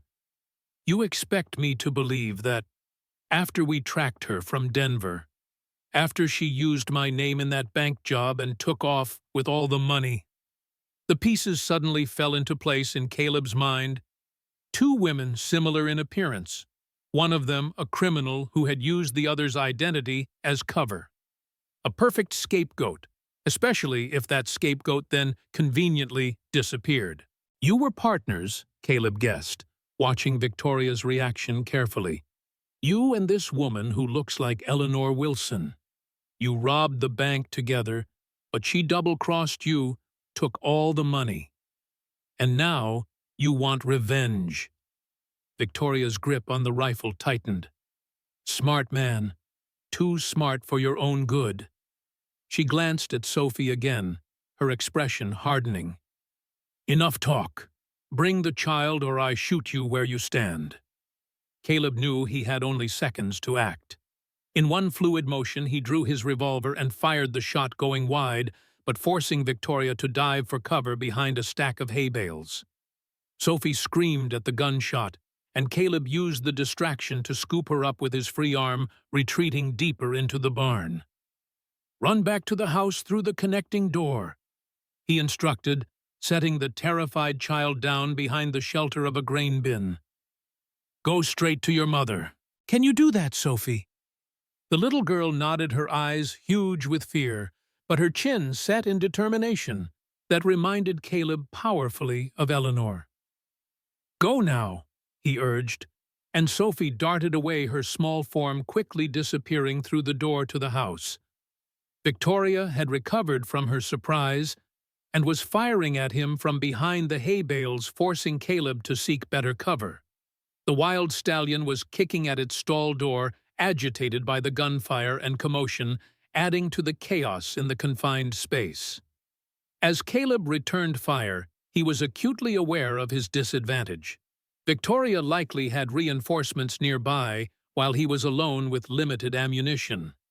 His only advantage was his intimate knowledge of the barn's layout, including the tunnel that led from the far stall to the root cellar beneath the house, a relic from earlier, more dangerous days when the original homesteader had needed an escape route during Indian raids. A bullet splintered the post beside Caleb's head, showering him with wood fragments. He fired back, hearing Victoria curse as his shot came too close for comfort. The exchange had driven him steadily back toward the stallion's stall, where the agitated animal continued to kick and snort in distress. In the momentary lull as Victoria reloaded, Caleb made a desperate decision. He unlatched the stallion's stall, swinging the door wide open. The wild horse hesitated for just a moment, suspicious of the unexpected freedom, then bolted forward as another shot rang out. Victoria screamed as the powerful animal charged past her hiding place, knocking over the hay bales and continuing toward the open barn door.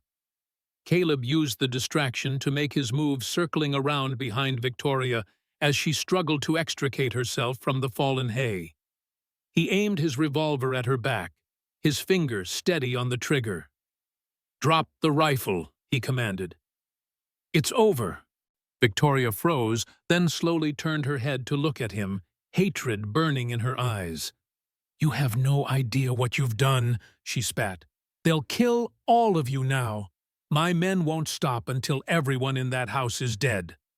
As if to punctuate her words, a fusillade of shots erupted from the direction of the house, followed by the sound of breaking glass and splintering wood.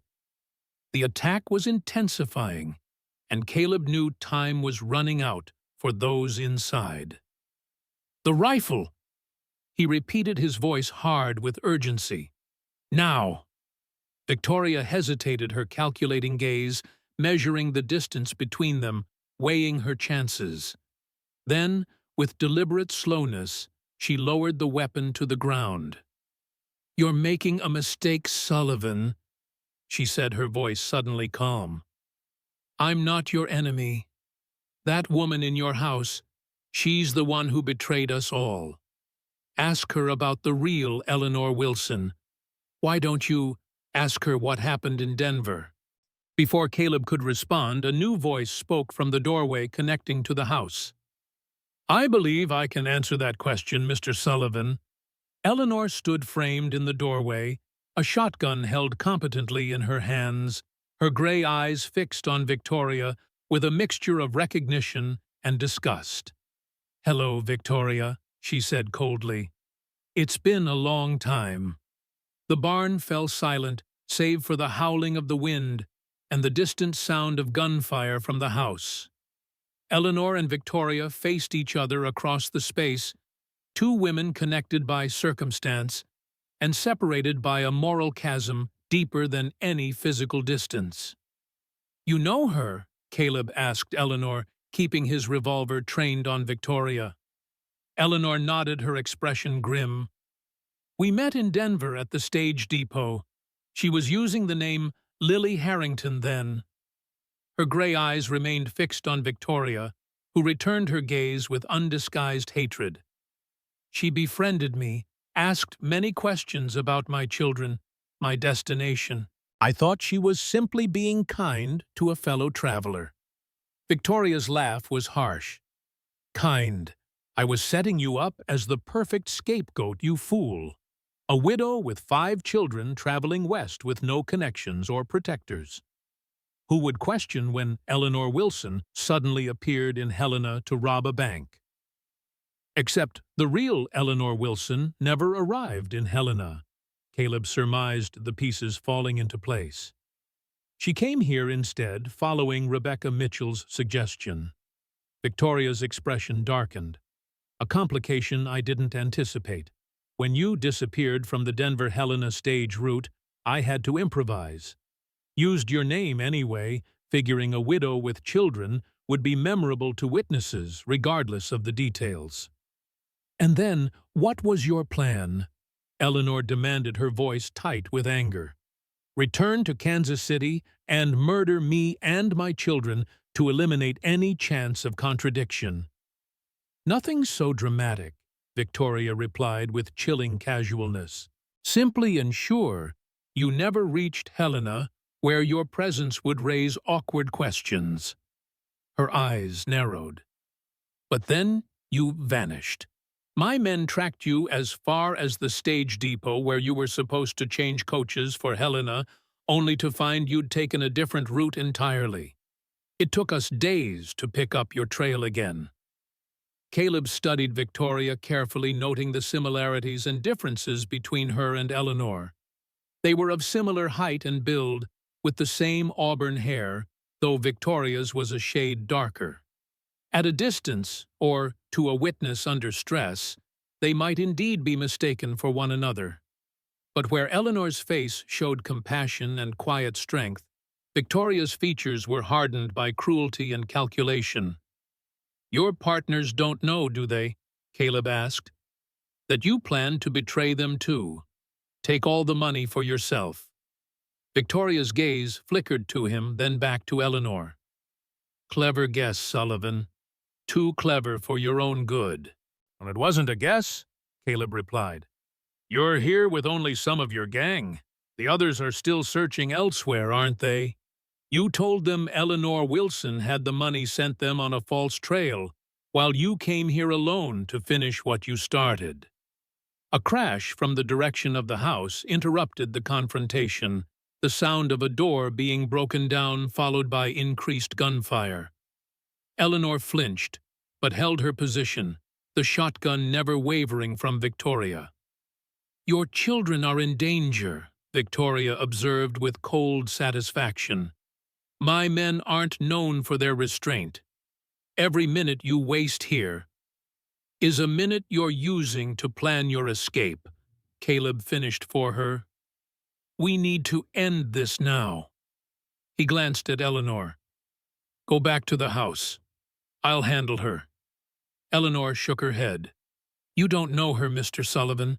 She's more dangerous than she appears. Her gaze remained fixed on Victoria. Where are the others? How many men attacked the house? Victoria smiled thinly, enough to ensure no one walks away alive. Caleb moved closer to Victoria, his expression hardening. The marshal's deputies at Miller's Creek. They were attacked before we arrived. Weren't they? Not victims of the storm at all. Chapman was an unexpected bonus, Victoria confirmed with a shrug. He separated from his partner, made himself an easy target. We left him for dead in the creek, assuming the cold would finish our work. The casual admission of attempted murder further cemented Caleb's assessment of Victoria as a woman without conscience or remorse. In her calculating eyes, he saw a willingness to destroy any life that stood between her and her goals. Where's the money? He demanded, pressing his advantage. Your partners are dying out there for it. Where is it? For the first time, uncertainty flickered across Victoria's face. I don't have it, she admitted reluctantly. Rafe double-crossed me, took the money, and disappeared the night after the robbery. I've been tracking him while simultaneously searching for her. She jerked her head toward Eleanor. To eliminate the loose ends. Another volley of gunfire from the house closer now suggested the attackers were making progress. Caleb knew they had little time left. We need to get back, he told Eleanor. They're breaking through. Eleanor nodded, but kept the shotgun aimed at Victoria. What do we do with her? Tie her up, leave her here until it's over, Caleb suggested, reaching for a coil of rope hanging on a nearby post. Victoria's eyes darted between them, then toward the open barn door where the storm still raged. In a sudden movement, she flung a handful of loose hay into Caleb's face and lunged for her discarded rifle. Eleanor fired instinctively, the shotgun blast deafening in the confined space. Victoria screamed as the shot caught her shoulder, spinning her around and sending her crashing against the stall door. Caleb recovered quickly, his revolver once again trained on Victoria, who now slumped against the wooden boards, blood darkening the sleeve of her coat. "Don't move," he warned, though the fight seemed to have gone out of her for the moment. Eleanor approached cautiously, her face pale but determined as she kept the shotgun ready. "She needs medical attention." She observed the compassion in her voice, at odds with the firmness of her stance. "Later," Caleb replied tersely. "First we secure her, then deal with her friends." He quickly bound Victoria's hands with the rope, ignoring her gasps of pain as he tightened the knots. "Can you walk?" he asked her. Victoria glared up at him, her eyes bright with a mixture of pain and hatred. "Go to hell, Sullivan." "After you," Caleb responded, hauling her to her feet. To Eleanor he said, "We'll take her through the connecting door. Better chance of reaching the others without being spotted." Eleanor nodded, her earlier hesitation gone now that direct action was required. "The children are in the root cellar with Samuel. Gabriel was holding the front when I left to find Sophie." Caleb secured Victoria to a support post, ensuring she couldn't escape, but leaving her in a position where her wound could be tended later. "Let's go," he said, leading the way toward the house. "Stay close to me." The connecting door opened into the kitchen, which was now a chaos of overturned furniture and broken glass. The sounds of struggle came from the main room, shouted commands, the crack of gunfire, the crash of breaking objects. Gabriel was still holding his position, but the intensity of the sounds suggested he was now fighting a close-quarters battle. Caleb paused at the kitchen doorway, assessing the situation before exposing Eleanor to further danger. Through the doorway, he could see Gabriel crouched behind an overturned table, exchanging fire with at least 2 attackers who had gained entry through the shattered front window. "Sullivan!" Gabriel called, spotting him in the doorway. "About time. We've got at least 4 inside, more trying to break in through the study." Caleb glanced back at Eleanor. "Get to the cellar with the others. Stay there until I come for you." She hesitated clearly, torn between following his instruction and helping in the fight. "Noah has his father's revolver," she said quickly. "He knows how to use it. Samuel has his shotgun. If you can get to the cellar, we can hold them from there." Caleb nodded, understanding her plan. The root cellar had only one entrance, making it more defensible than their current scattered positions throughout the house. "Go. I'll bring Gabriel and cover your retreat." Eleanor disappeared down the hall toward the cellar entrance, moving with the quiet efficiency that continued to impress him. Caleb turned his attention back to the main room, where Gabriel was now running dangerously low on ammunition, judging by the decreasing frequency of his return fire. "Gabriel!" Caleb called. "Fall back to the cellar. I'll cover you." The marshal nodded grimly, understanding the tactical necessity without further explanation. As Caleb laid down covering fire, Gabriel made a crouching run across the room, reaching the hallway just as one of the attackers rose to pursue him. Caleb's well-aimed shot caught the man in the chest, dropping him where he stood. "2 down, at least 3 more inside," Gabriel reported as Caleb joined him in the hallway. "Plus, however many are still outside." "Victoria Blackwood is secured in the barn," Caleb informed him as they retreated toward the cellar door. "Shot in the shoulder, but alive." Gabriel's eyebrows rose. "The real bank robber?" "The very same," Caleb confirmed. "And she's implicated her partners in the attempted murder of Chapman. They left him for dead in the creek." A crash from the direction of the study interrupted their conversation, the sound of more attackers forcing entry. Their time was running out. The cellar door was located in the floor of the pantry, accessible by a steep set of stairs that descended into the earth beneath the house. Caleb reached it first, flinging it open to find Samuel standing at the bottom, shotgun ready.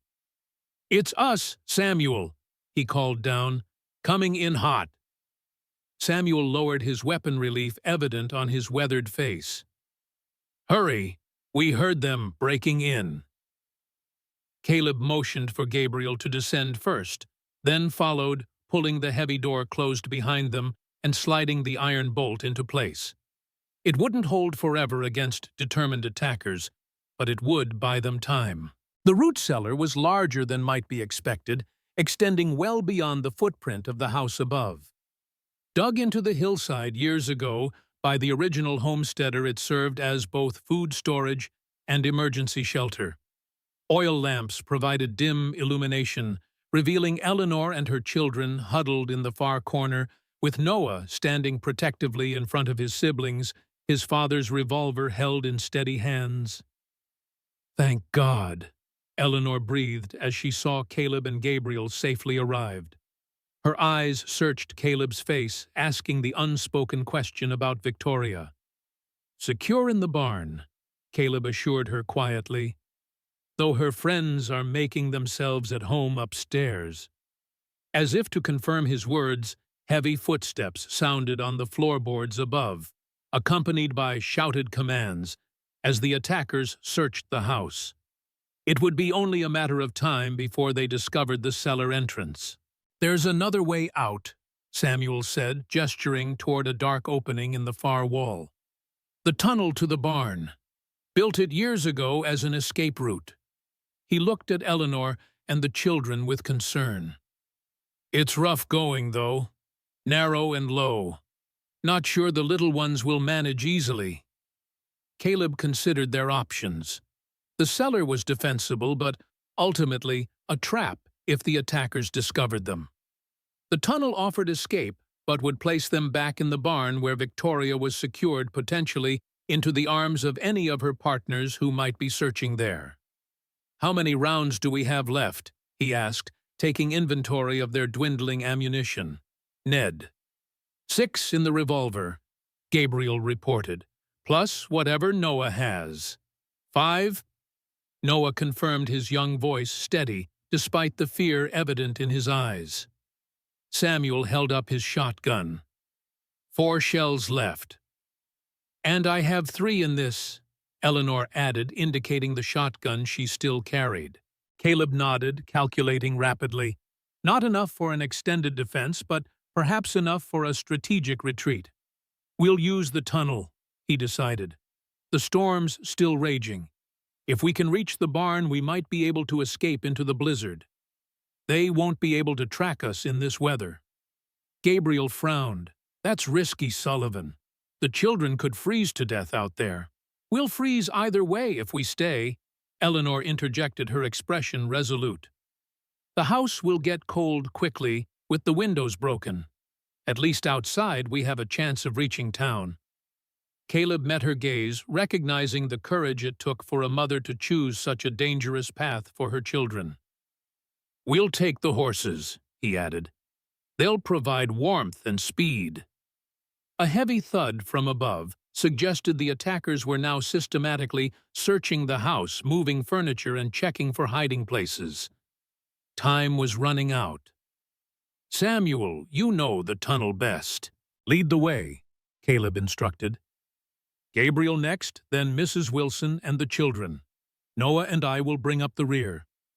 As they prepared to enter the tunnel, Caleb pulled Noah aside, speaking quietly so the younger children wouldn't overhear. "Your father's letter," he said urgently.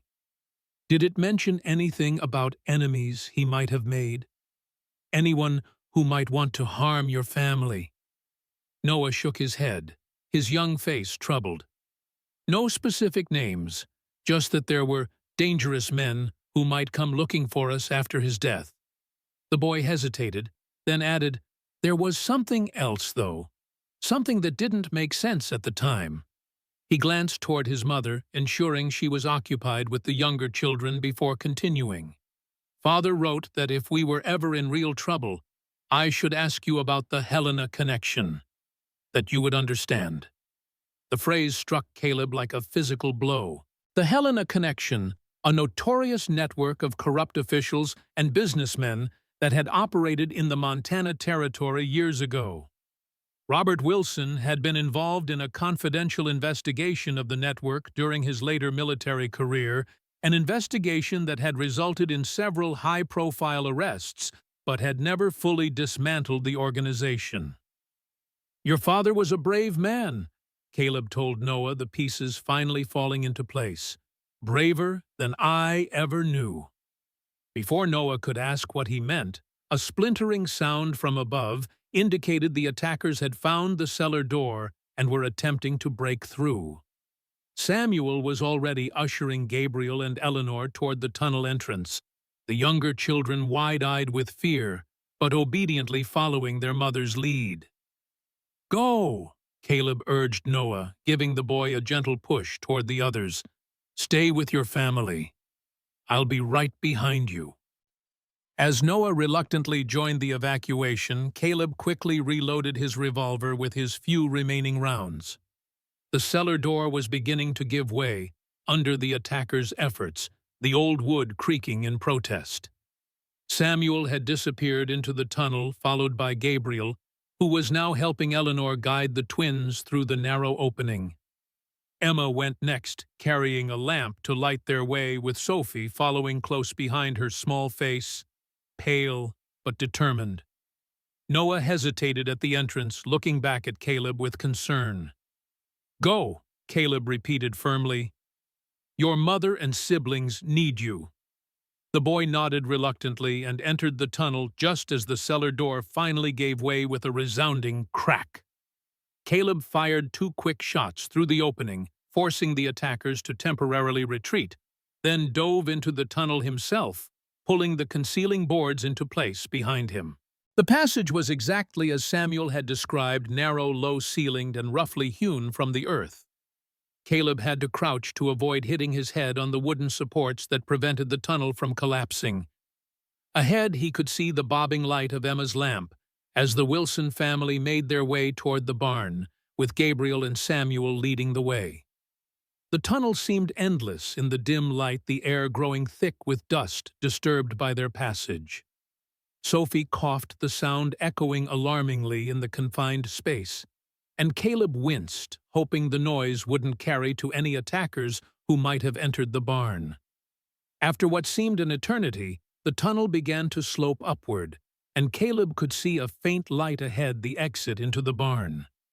Samuel had reached it first and was now cautiously peering out, his shotgun ready.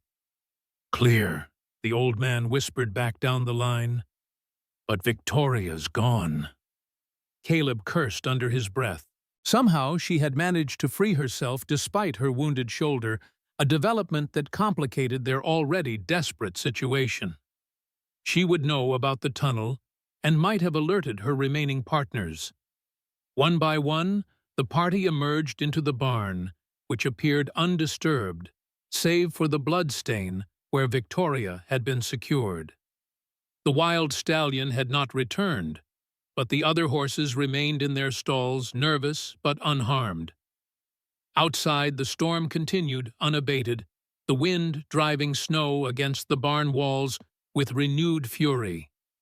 "We need to move quickly," Caleb told the others, already moving to saddle the most reliable horses. "They'll figure out where we've gone soon enough." Gabriel helped Eleanor lift Sophie onto one of the gentler mares, then assisted the twins onto another sturdy horse. Noah and Emma were capable enough to handle their own mounts, while Samuel, despite his age, was as comfortable on horseback as any of them. "The storm works in our favor," Gabriel observed as they prepared to depart. "They won't be able to track us easily." "But we'll have difficulty navigating," Eleanor countered, securing Sophie more firmly in front of her on the saddle. "How will we find our way to town in this blizzard?" Caleb finished saddling his own horse, a steady gelding that had carried him through difficult conditions before. "We don't head for town," he decided. "Too far in this weather, and they'll expect that. We head for the line cabin on the North Ridge instead. It's stocked with supplies and firewood, and only Samuel and I know its location."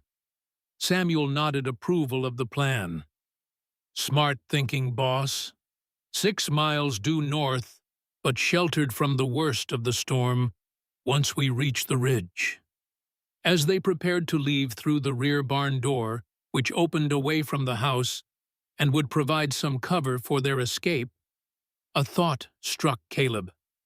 "The deputy," he said suddenly. "Chapman's still in the house." Gabriel's expression darkened with concern. "He's in no condition to travel, but if we leave him, they'll kill him," Caleb finished grimly. "I've seen how Victoria and her gang operate. They leave no witnesses."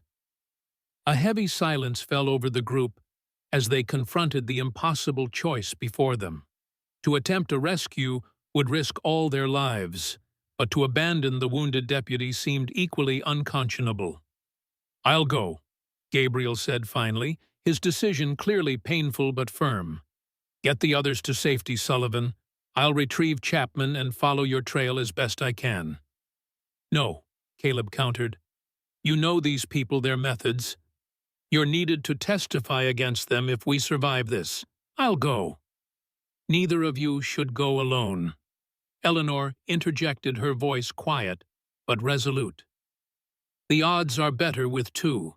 Before Caleb could object, Noah stepped forward, his young face set in determined lines that reminded Caleb powerfully of Robert Wilson. "I'll go with Mr. Sullivan," the boy volunteered. "I know the house better than Marshal Hayes, and I'm smaller. I can move without being seen where he can't." "Absolutely not." Eleanor began, maternal protectiveness overriding all other considerations. But Noah stood his ground. "Father would go," he said simply. "He would never leave a wounded man behind." The invocation of Robert silenced Eleanor's objections, though the fear in her eyes spoke volumes. Caleb recognized the impossible position she was in, proud of her son's courage, but terrified of losing him. "Noah stays with you," Caleb told her firmly. "I'll go alone. The rest of you start for the line cabin.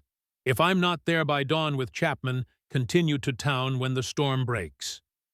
Gabriel started to object, but Caleb cut him off with a raised hand. "This is my land, my responsibility, and I know every inch of that house in darkness." His gaze met Eleanor's, conveying without words his determination to protect her family. "Get them to safety, Gabriel. That's how you help me now."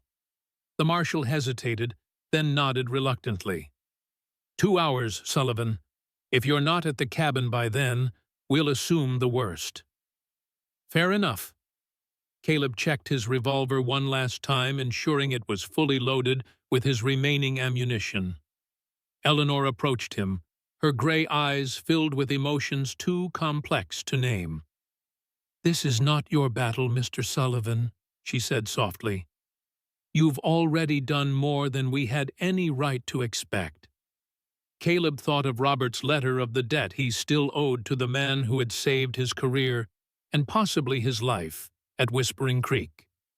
"I made a promise," he replied simply, "to your husband, though he isn't here to hold me to it.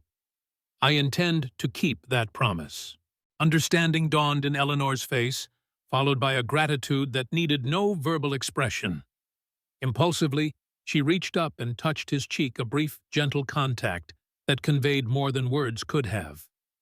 "Be careful," she whispered. "Get your children to safety," Caleb responded. "I'll find you." The moment was broken by Samuel's urgent whisper from the door. "Riders approaching from the south," the old man reported.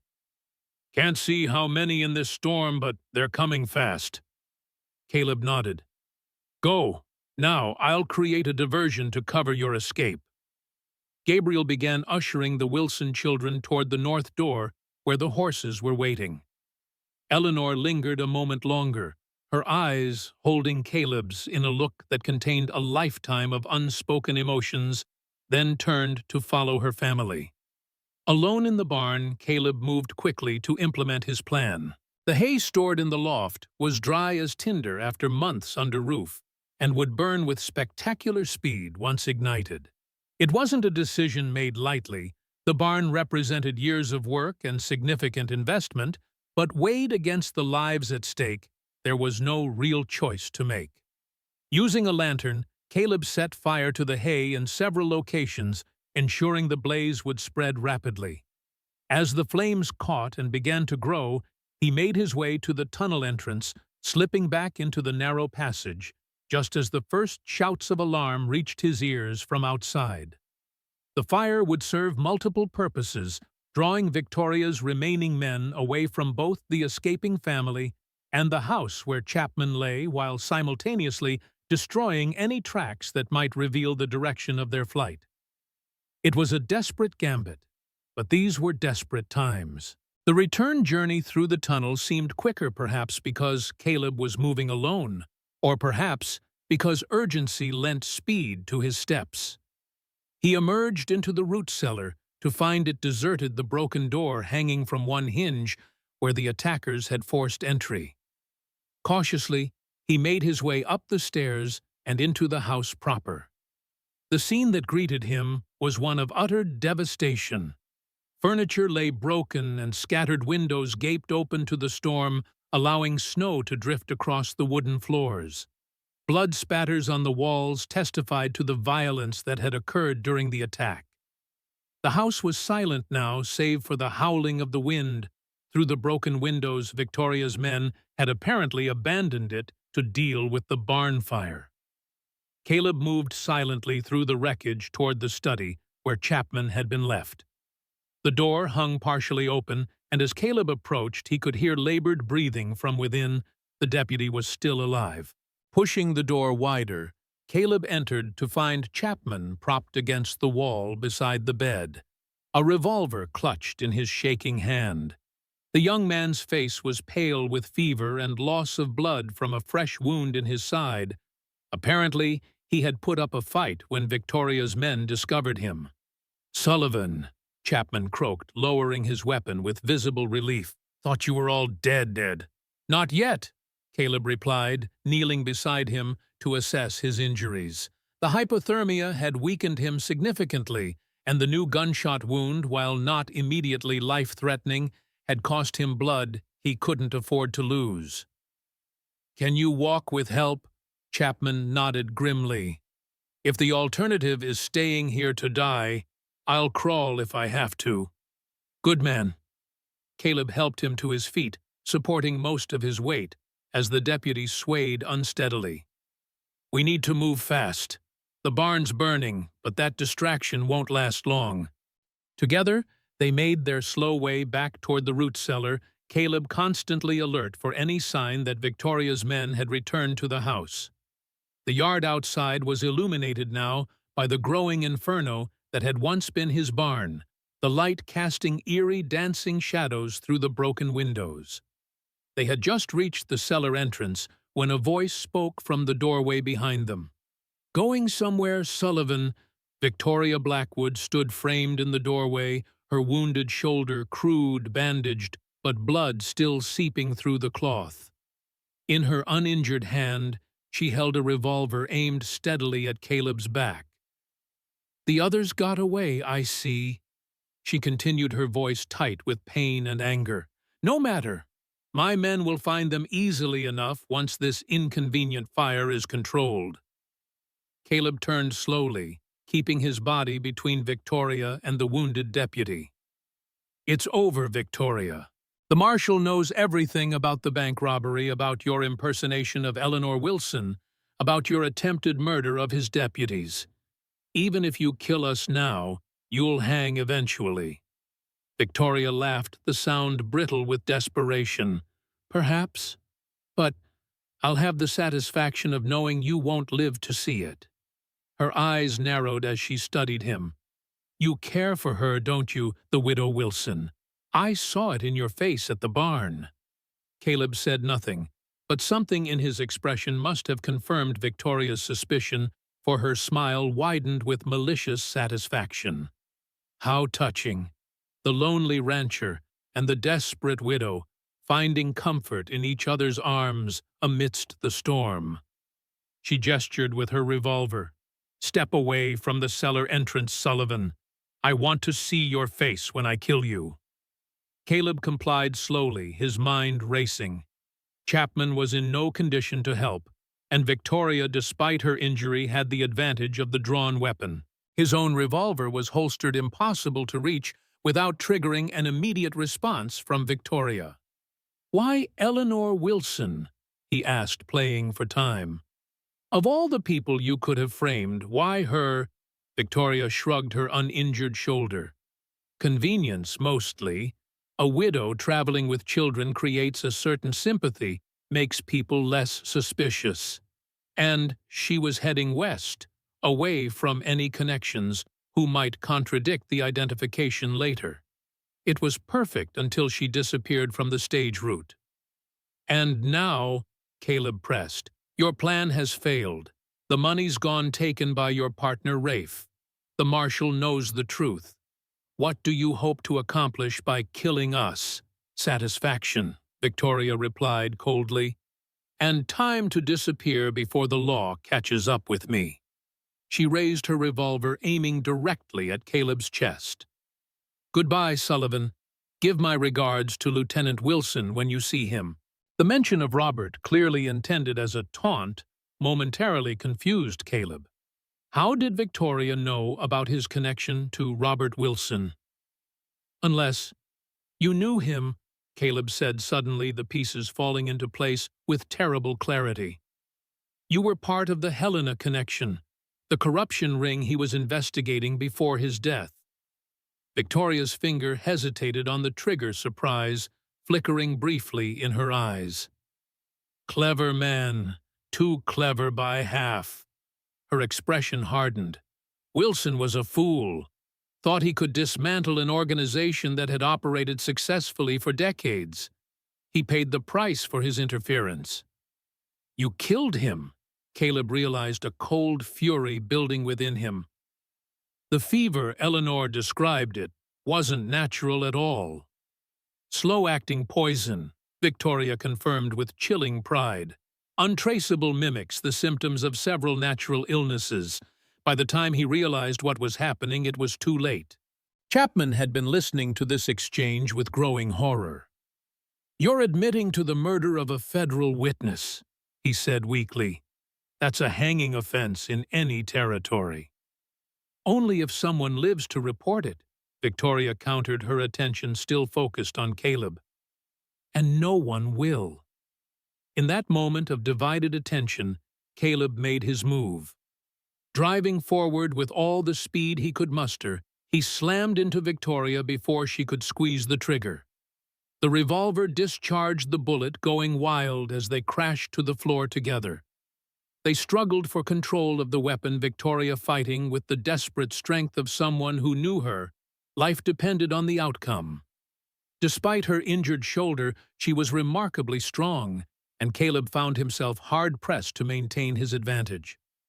The revolver caught between them, discharged again, the sound deafening in the confined space. Victoria gasped, her body going suddenly rigid, then limp. Caleb pushed himself away from her, breathing heavily, to find the front of her coat blooming red with blood. The bullet had struck her in the chest, at point-blank range. "Sullivan," she whispered, her voice already fading as life drained from her. "You don't understand what you've done. They'll never stop coming. The Helena connection doesn't forgive." "Who?" Caleb demanded, leaning closer to catch her fading words. "Who sent you? Who killed Robert Wilson?"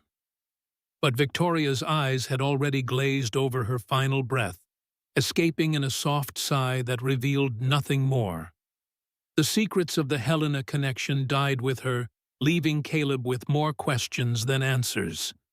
Chapman's weak voice broke the silence that followed. "We need to go, Sullivan. Her men will have heard those shots." Caleb nodded, forcing himself back to the urgent present. Victoria was beyond justice now, but the living still needed his protection. He helped Chapman into the root cellar, and through the tunnel, their progress painfully slow due to the deputy's weakened condition. When they emerged into the bitter cold, where the barn had once stood, they found only smoldering ruins and swirling snow. The fire had burned with astonishing speed, leaving nothing but blackened timbers and the acrid smell of smoke that even the howling wind couldn't entirely disperse. "North," Caleb said, supporting Chapman as they struggled through the deep snow. "The line cabin is 6 miles north."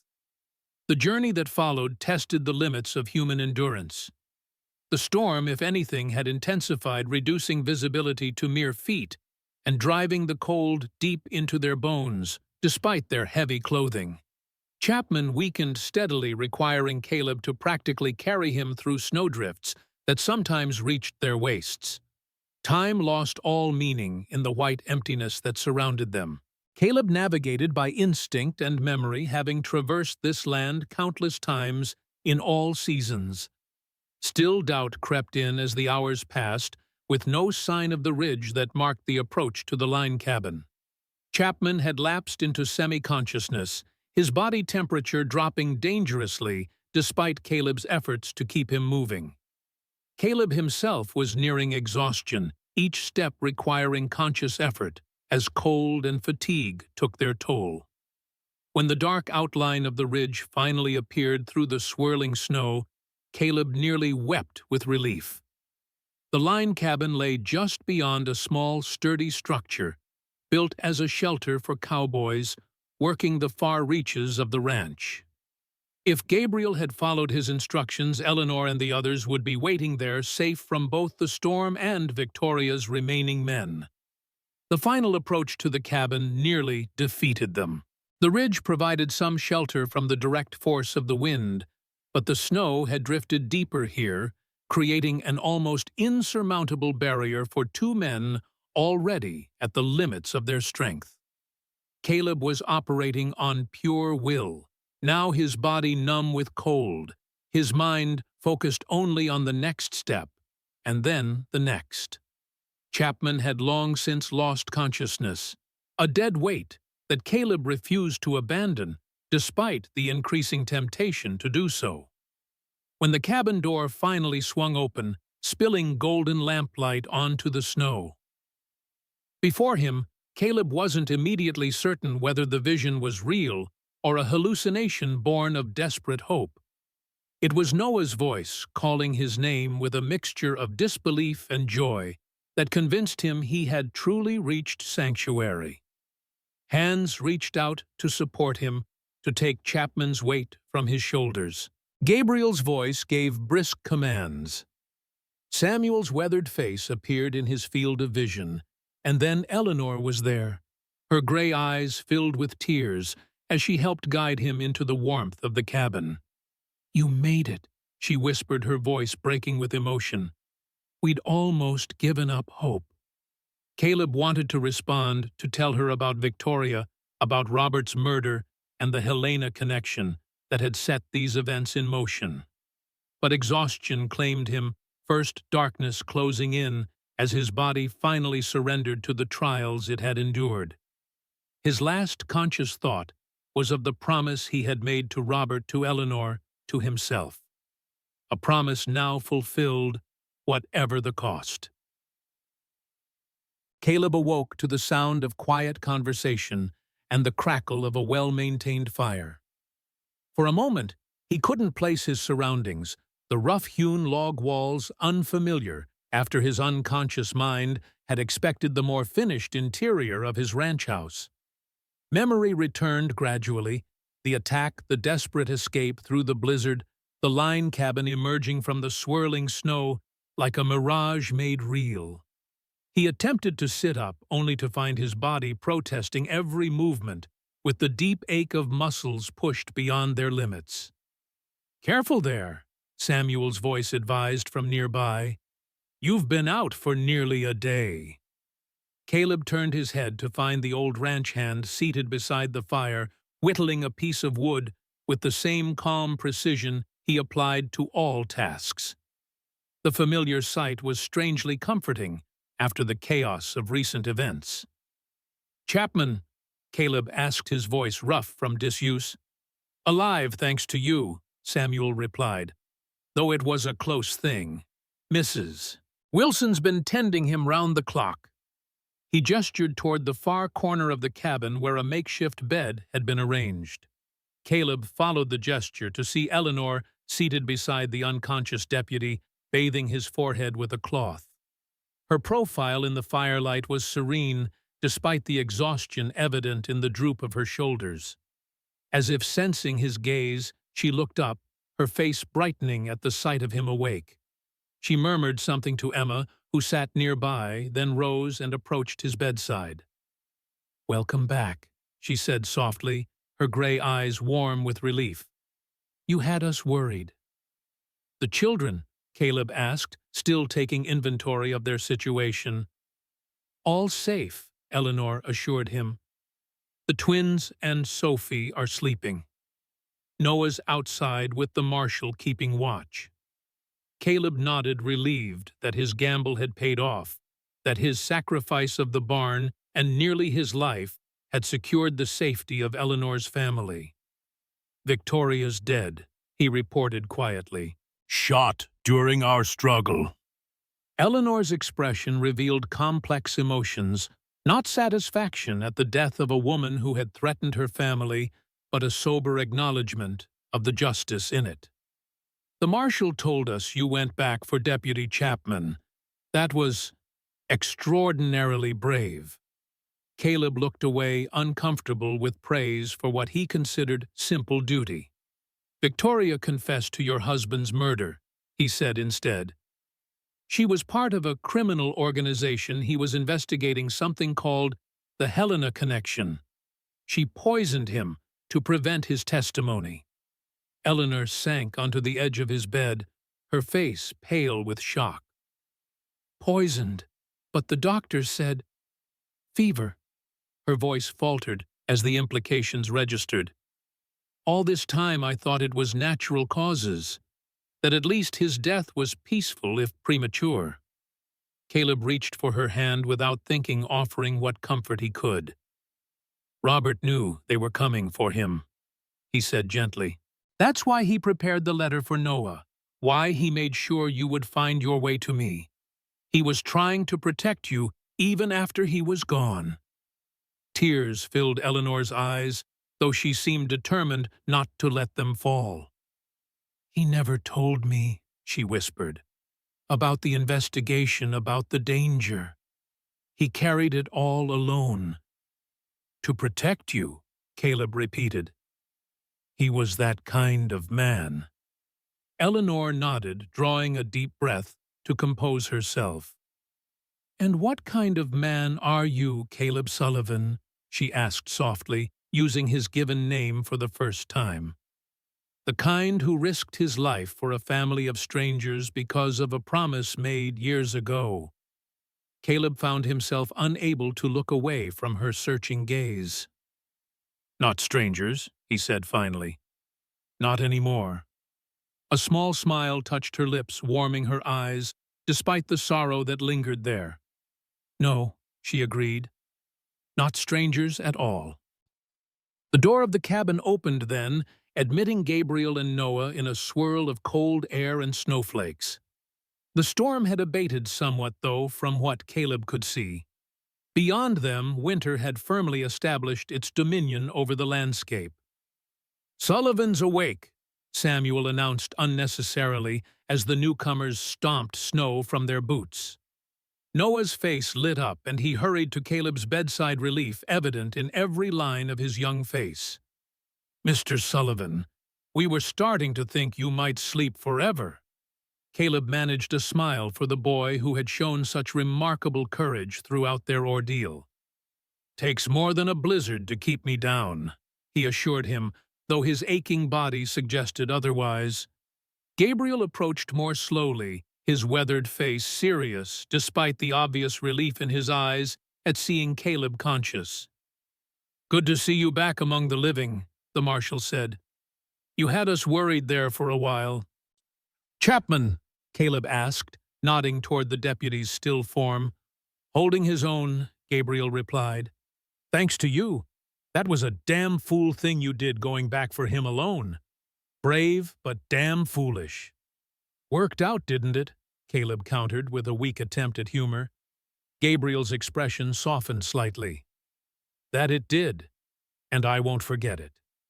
He glanced at Eleanor, then back at Caleb. Mrs. Wilson's been filling me in on her husband's investigation into the Helena connection. Explains a lot about why Victoria's gang was so determined to eliminate witnesses. Caleb nodded. She admitted to poisoning Robert Wilson to prevent his testimony. Said the Helena connection doesn't forgive. He frowned, remembering Victoria's final warning. She also implied they would keep coming even with her gone. Gabriel's expression turned grim. Then we'll need to end this once and for all. Wilson's investigation materials, his evidence, it must still exist somewhere. With that, we could finally dismantle this organization. Robert kept records, Eleanor confirmed quietly. He never shared the details with me, but I knew he was documenting something important. After his death, I searched for his notes, thinking they might have financial value for the children's future, but they were gone from his writing desk. Hidden, perhaps, Gabriel suggested. Somewhere he thought was safe. Noah had been listening to this exchange with growing intensity, his young face thoughtful. Father had a secret compartment in his saddle, he said suddenly. He showed it to me once, said it was where he kept things that needed to stay private. We still have the saddle, it's in storage with our other possessions in Kansas City. Gabriel's eyes lit with interest. That could be it. Wilson was smart. He would have ensured his evidence survived him, especially if he suspected his life was in danger. We need to retrieve that saddle, Caleb said, attempting to sit up again, despite the protest from his abused muscles. Before Victoria's associates realize its importance. Eleanor placed a gentle but firm hand on his shoulder, preventing him from rising. You're in no condition to travel, she admonished. And the storm is still too severe for any of us to attempt the journey to town, let alone Kansas City. Gabriel nodded agreement. She's right, Sullivan. We're all staying put until the weather breaks. I've sent Mercer to town for reinforcements as soon as the worst of the blizzard passed. He should reach there by nightfall if all goes well. Caleb subsided reluctantly, recognizing the wisdom in their caution, even as frustration gnawed at him. Every hour that passed was an hour in which the surviving members of Victoria's gang and their masters in the Helena connection could regroup and plan their next move. The children are safe for now, Eleanor said softly, as if reading his thoughts. That's what matters most. Everything else can wait until you've recovered your strength. Her words eased something tight in Caleb's chest, a knot of responsibility and worry that had been his constant companion since the Wilson family first arrived at his door. For the first time, he allowed himself to truly believe that they might emerge from this nightmare intact, that the promise he had made to Robert Wilson might be fulfilled not just in letter, but in spirit. Rest, Eleanor urged, her hand still warm on his shoulder. We'll need your strength in the days ahead. Caleb nodded, surrendering to the wisdom of her words and the comfort of her presence. Outside, the storm continued its slow retreat, revealing a world transformed by snow and cold. Inside the cabin remained a haven of warmth and safety, a small space carved from the wilderness where a disparate group of individuals had become something more, a makeshift family, bound by shared danger and emerging trust. As Caleb drifted back toward sleep, lulled by the quiet conversations around him and the steady crackle of the fire, his last conscious thought was not of the dangers still facing them, but of the woman whose quiet strength had become his anchor in the storm. Perhaps when this was all over, they might build something together from the ashes of what each had lost, a new beginning, unexpected, but no less precious for that. It was a hope worth holding on to, even in the darkest winter. 1 year later, Spring came to Montana with its usual capricious nature, alternating between warm golden days that hinted at summer's approach and sudden squalls that reminded all that winter never surrendered its dominion easily. The land around Pinewood Ranch was coming alive again. The harsh memories of the previous winter's blizzard softened by the emergence of new growth and the passage of time. Caleb stood on the newly rebuilt porch of his ranch house, watching as Noah expertly guided the wild stallion, no longer wild, though still spirited through a complex series of maneuvers in the corral. The boy had grown taller over the past year, his frame filling out with the muscle that came from steady work and good food. More importantly, the wariness that had once shadowed his eyes had given way to a quiet confidence that reminded Caleb powerfully of Robert Wilson. The months following the confrontation at the line cabin had brought significant changes to all their lives. Gabriel's reinforcements had arrived the day after the storm broke, bringing with them news that Victoria's remaining men had been captured, attempting to flee the territory. The saddle Noah had mentioned proved to contain exactly what they had hoped: Robert Wilson's meticulously documented evidence against the Helena connection, including names, dates, and financial records that implicated several prominent territorial officials. The resulting investigation and arrests had dominated newspaper headlines for weeks, bringing to justice a criminal enterprise that had operated with impunity for decades. Gabriel had been promoted for his role in breaking the case, though he made it clear in public statements that the true credit belonged to Lieutenant Robert Wilson, whose posthumous testimony had finally brought down the organization that had ordered his death. For the Wilson family, the resolution had brought both closure and a new beginning. Eleanor had declined the teaching position in Helena, choosing instead to remain at Pinewood Ranch, where she and the children had found an unexpected home. The twins had thrived in the open spaces of the ranch, their boundless energy channeled into useful tasks and exploration. Emma had blossomed into a capable young woman who managed the household with growing confidence, while Sophie had recovered fully from her illness, becoming a sunbeam of energy and laughter that brightened everyone's days. As for Eleanor herself, "He's doing well with that horse." Her voice came from behind him, warm with maternal pride. "Robert would be amazed at how Noah's grown." Caleb turned to find her standing in the doorway, a basket of fresh-cut flowers in her arms, the first blooms of spring gathered to brighten the dinner table. The year had changed her too, softening the grief-etched lines around her eyes and bringing a healthy glow to her cheeks that spoke of renewed purpose and happiness. "He's a natural," Caleb agreed, moving aside so she could join him on the porch. "Reminds me of his father more each day."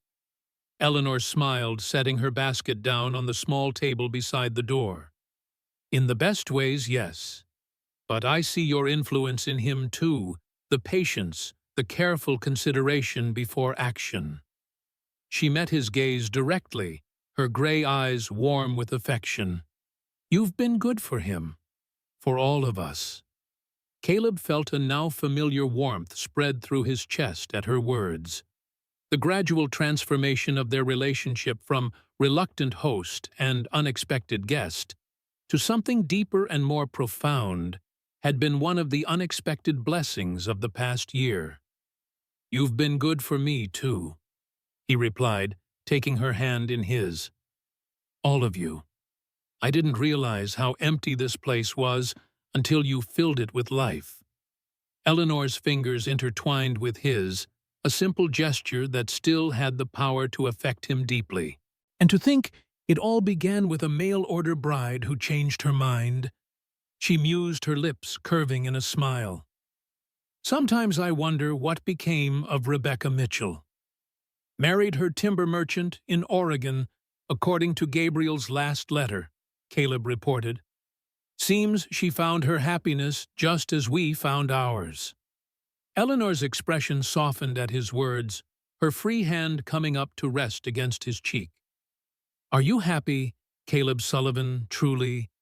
The question was one she asked occasionally, as if still finding it difficult to believe that the tragedy and danger that had brought them together could ultimately lead to such contentment. Caleb understood her uncertainty. He sometimes felt it himself when he woke in the night, momentarily disoriented by the unfamiliar warmth of her beside him, by the sounds of children sleeping peacefully down the hall. "Happier than I ever thought possible," he assured her, turning his face to press a kiss to her palm.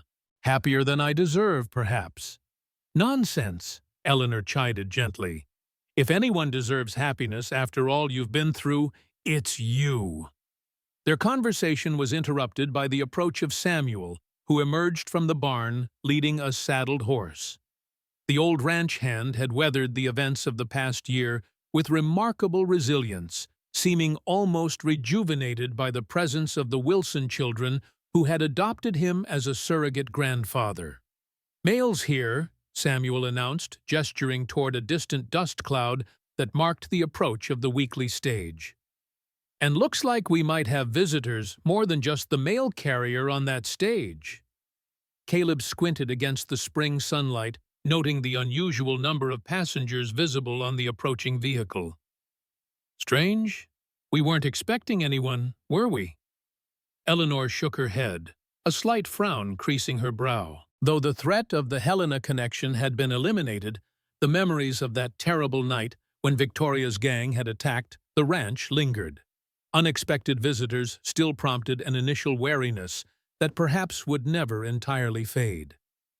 "I'll ride down to meet them," Caleb decided, accepting the reins from Samuel. "You alert Gabriel just in case." The marshal had taken up permanent residence in the small town that served as the local trading center, maintaining a vigilant presence despite the dismantling of the Helena connection. Some habits of caution formed during their shared ordeal died hard. As Caleb mounted and prepared to ride toward the approaching stage, Eleanor caught his arm. "Be careful," she said, the echo of words spoken a year ago during very different circumstances. "Always," he promised with a reassuring smile. The stage was closer now, the figures of the passengers more distinct. Caleb relaxed slightly as he recognized the driver, old Pete Johnson, who had been running the mail route for as long as anyone could remember. Pete wasn't the type to transport trouble willingly. Caleb rode down to intercept the stage at the main road, arriving just as it pulled to a stop at the junction that led to Pinewood Ranch. Pete touched his hat in greeting, a broad grin splitting his weathered face. "Special delivery for Pinewood," the old driver announced with evident satisfaction. "All the way from Washington, if you can believe it." The stage door swung open, and a distinguished-looking man in an impeccable suit descended, followed by a younger man carrying a leather portfolio. Both looked travel-worn, but carried themselves with the unmistakable bearing of government officials. "Mr. Sullivan," the older man inquired, extending his hand. "William Archer, Department of Justice. This is my associate, Mr. Jenkins. We've come on a matter concerning Lieutenant Robert Wilson's service to the United States government." Caleb shook the offered hand, his wariness giving way to curiosity. "What sort of matter?" Archer's serious expression softened slightly. "A recognition of service long overdue, and a matter of compensation for his family." He glanced at the portfolio his associate carried. "Is Mrs. Wilson available?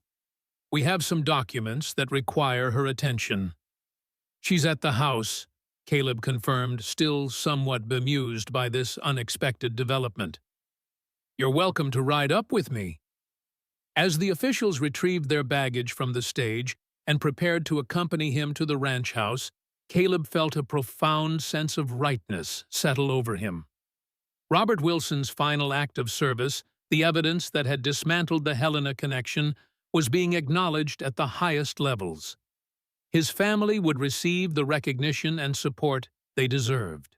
It was, Caleb reflected as he led the visitors toward home, a fitting epilogue to the promise he had made, a promise that had begun as an obligation to the past, but had transformed into something far more meaningful, a future built on courage, sacrifice, and unexpected love.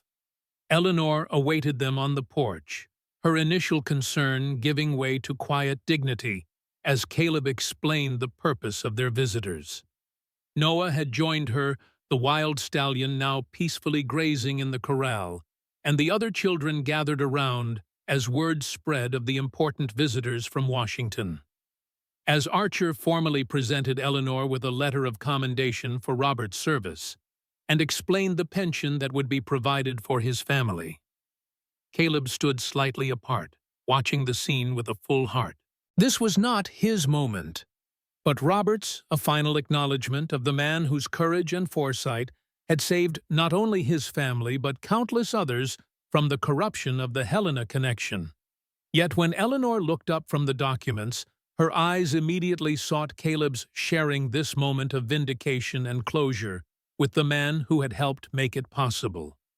In her gaze, he read all that remained unspoken between them: gratitude, yes, but also the deeper connection that had grown from the seeds of tragedy into something enduring and true. The wild stallion, now tamed through Noah's patient efforts, approached the fence nearest the gathering, its proud head held high as it surveyed the scene. Like all of them, it had been transformed by the events of the past year, not broken but rather reshaped by experience into something stronger and more complete. As spring sunshine bathed the ranch in golden light, Caleb Sullivan looked at the family that fate and circumstance had brought to his door, a family that had become his own through choices made and promises kept. Whatever challenges tomorrow might bring, they would face them together with the strength that came from having weathered the worst storms and emerged intact.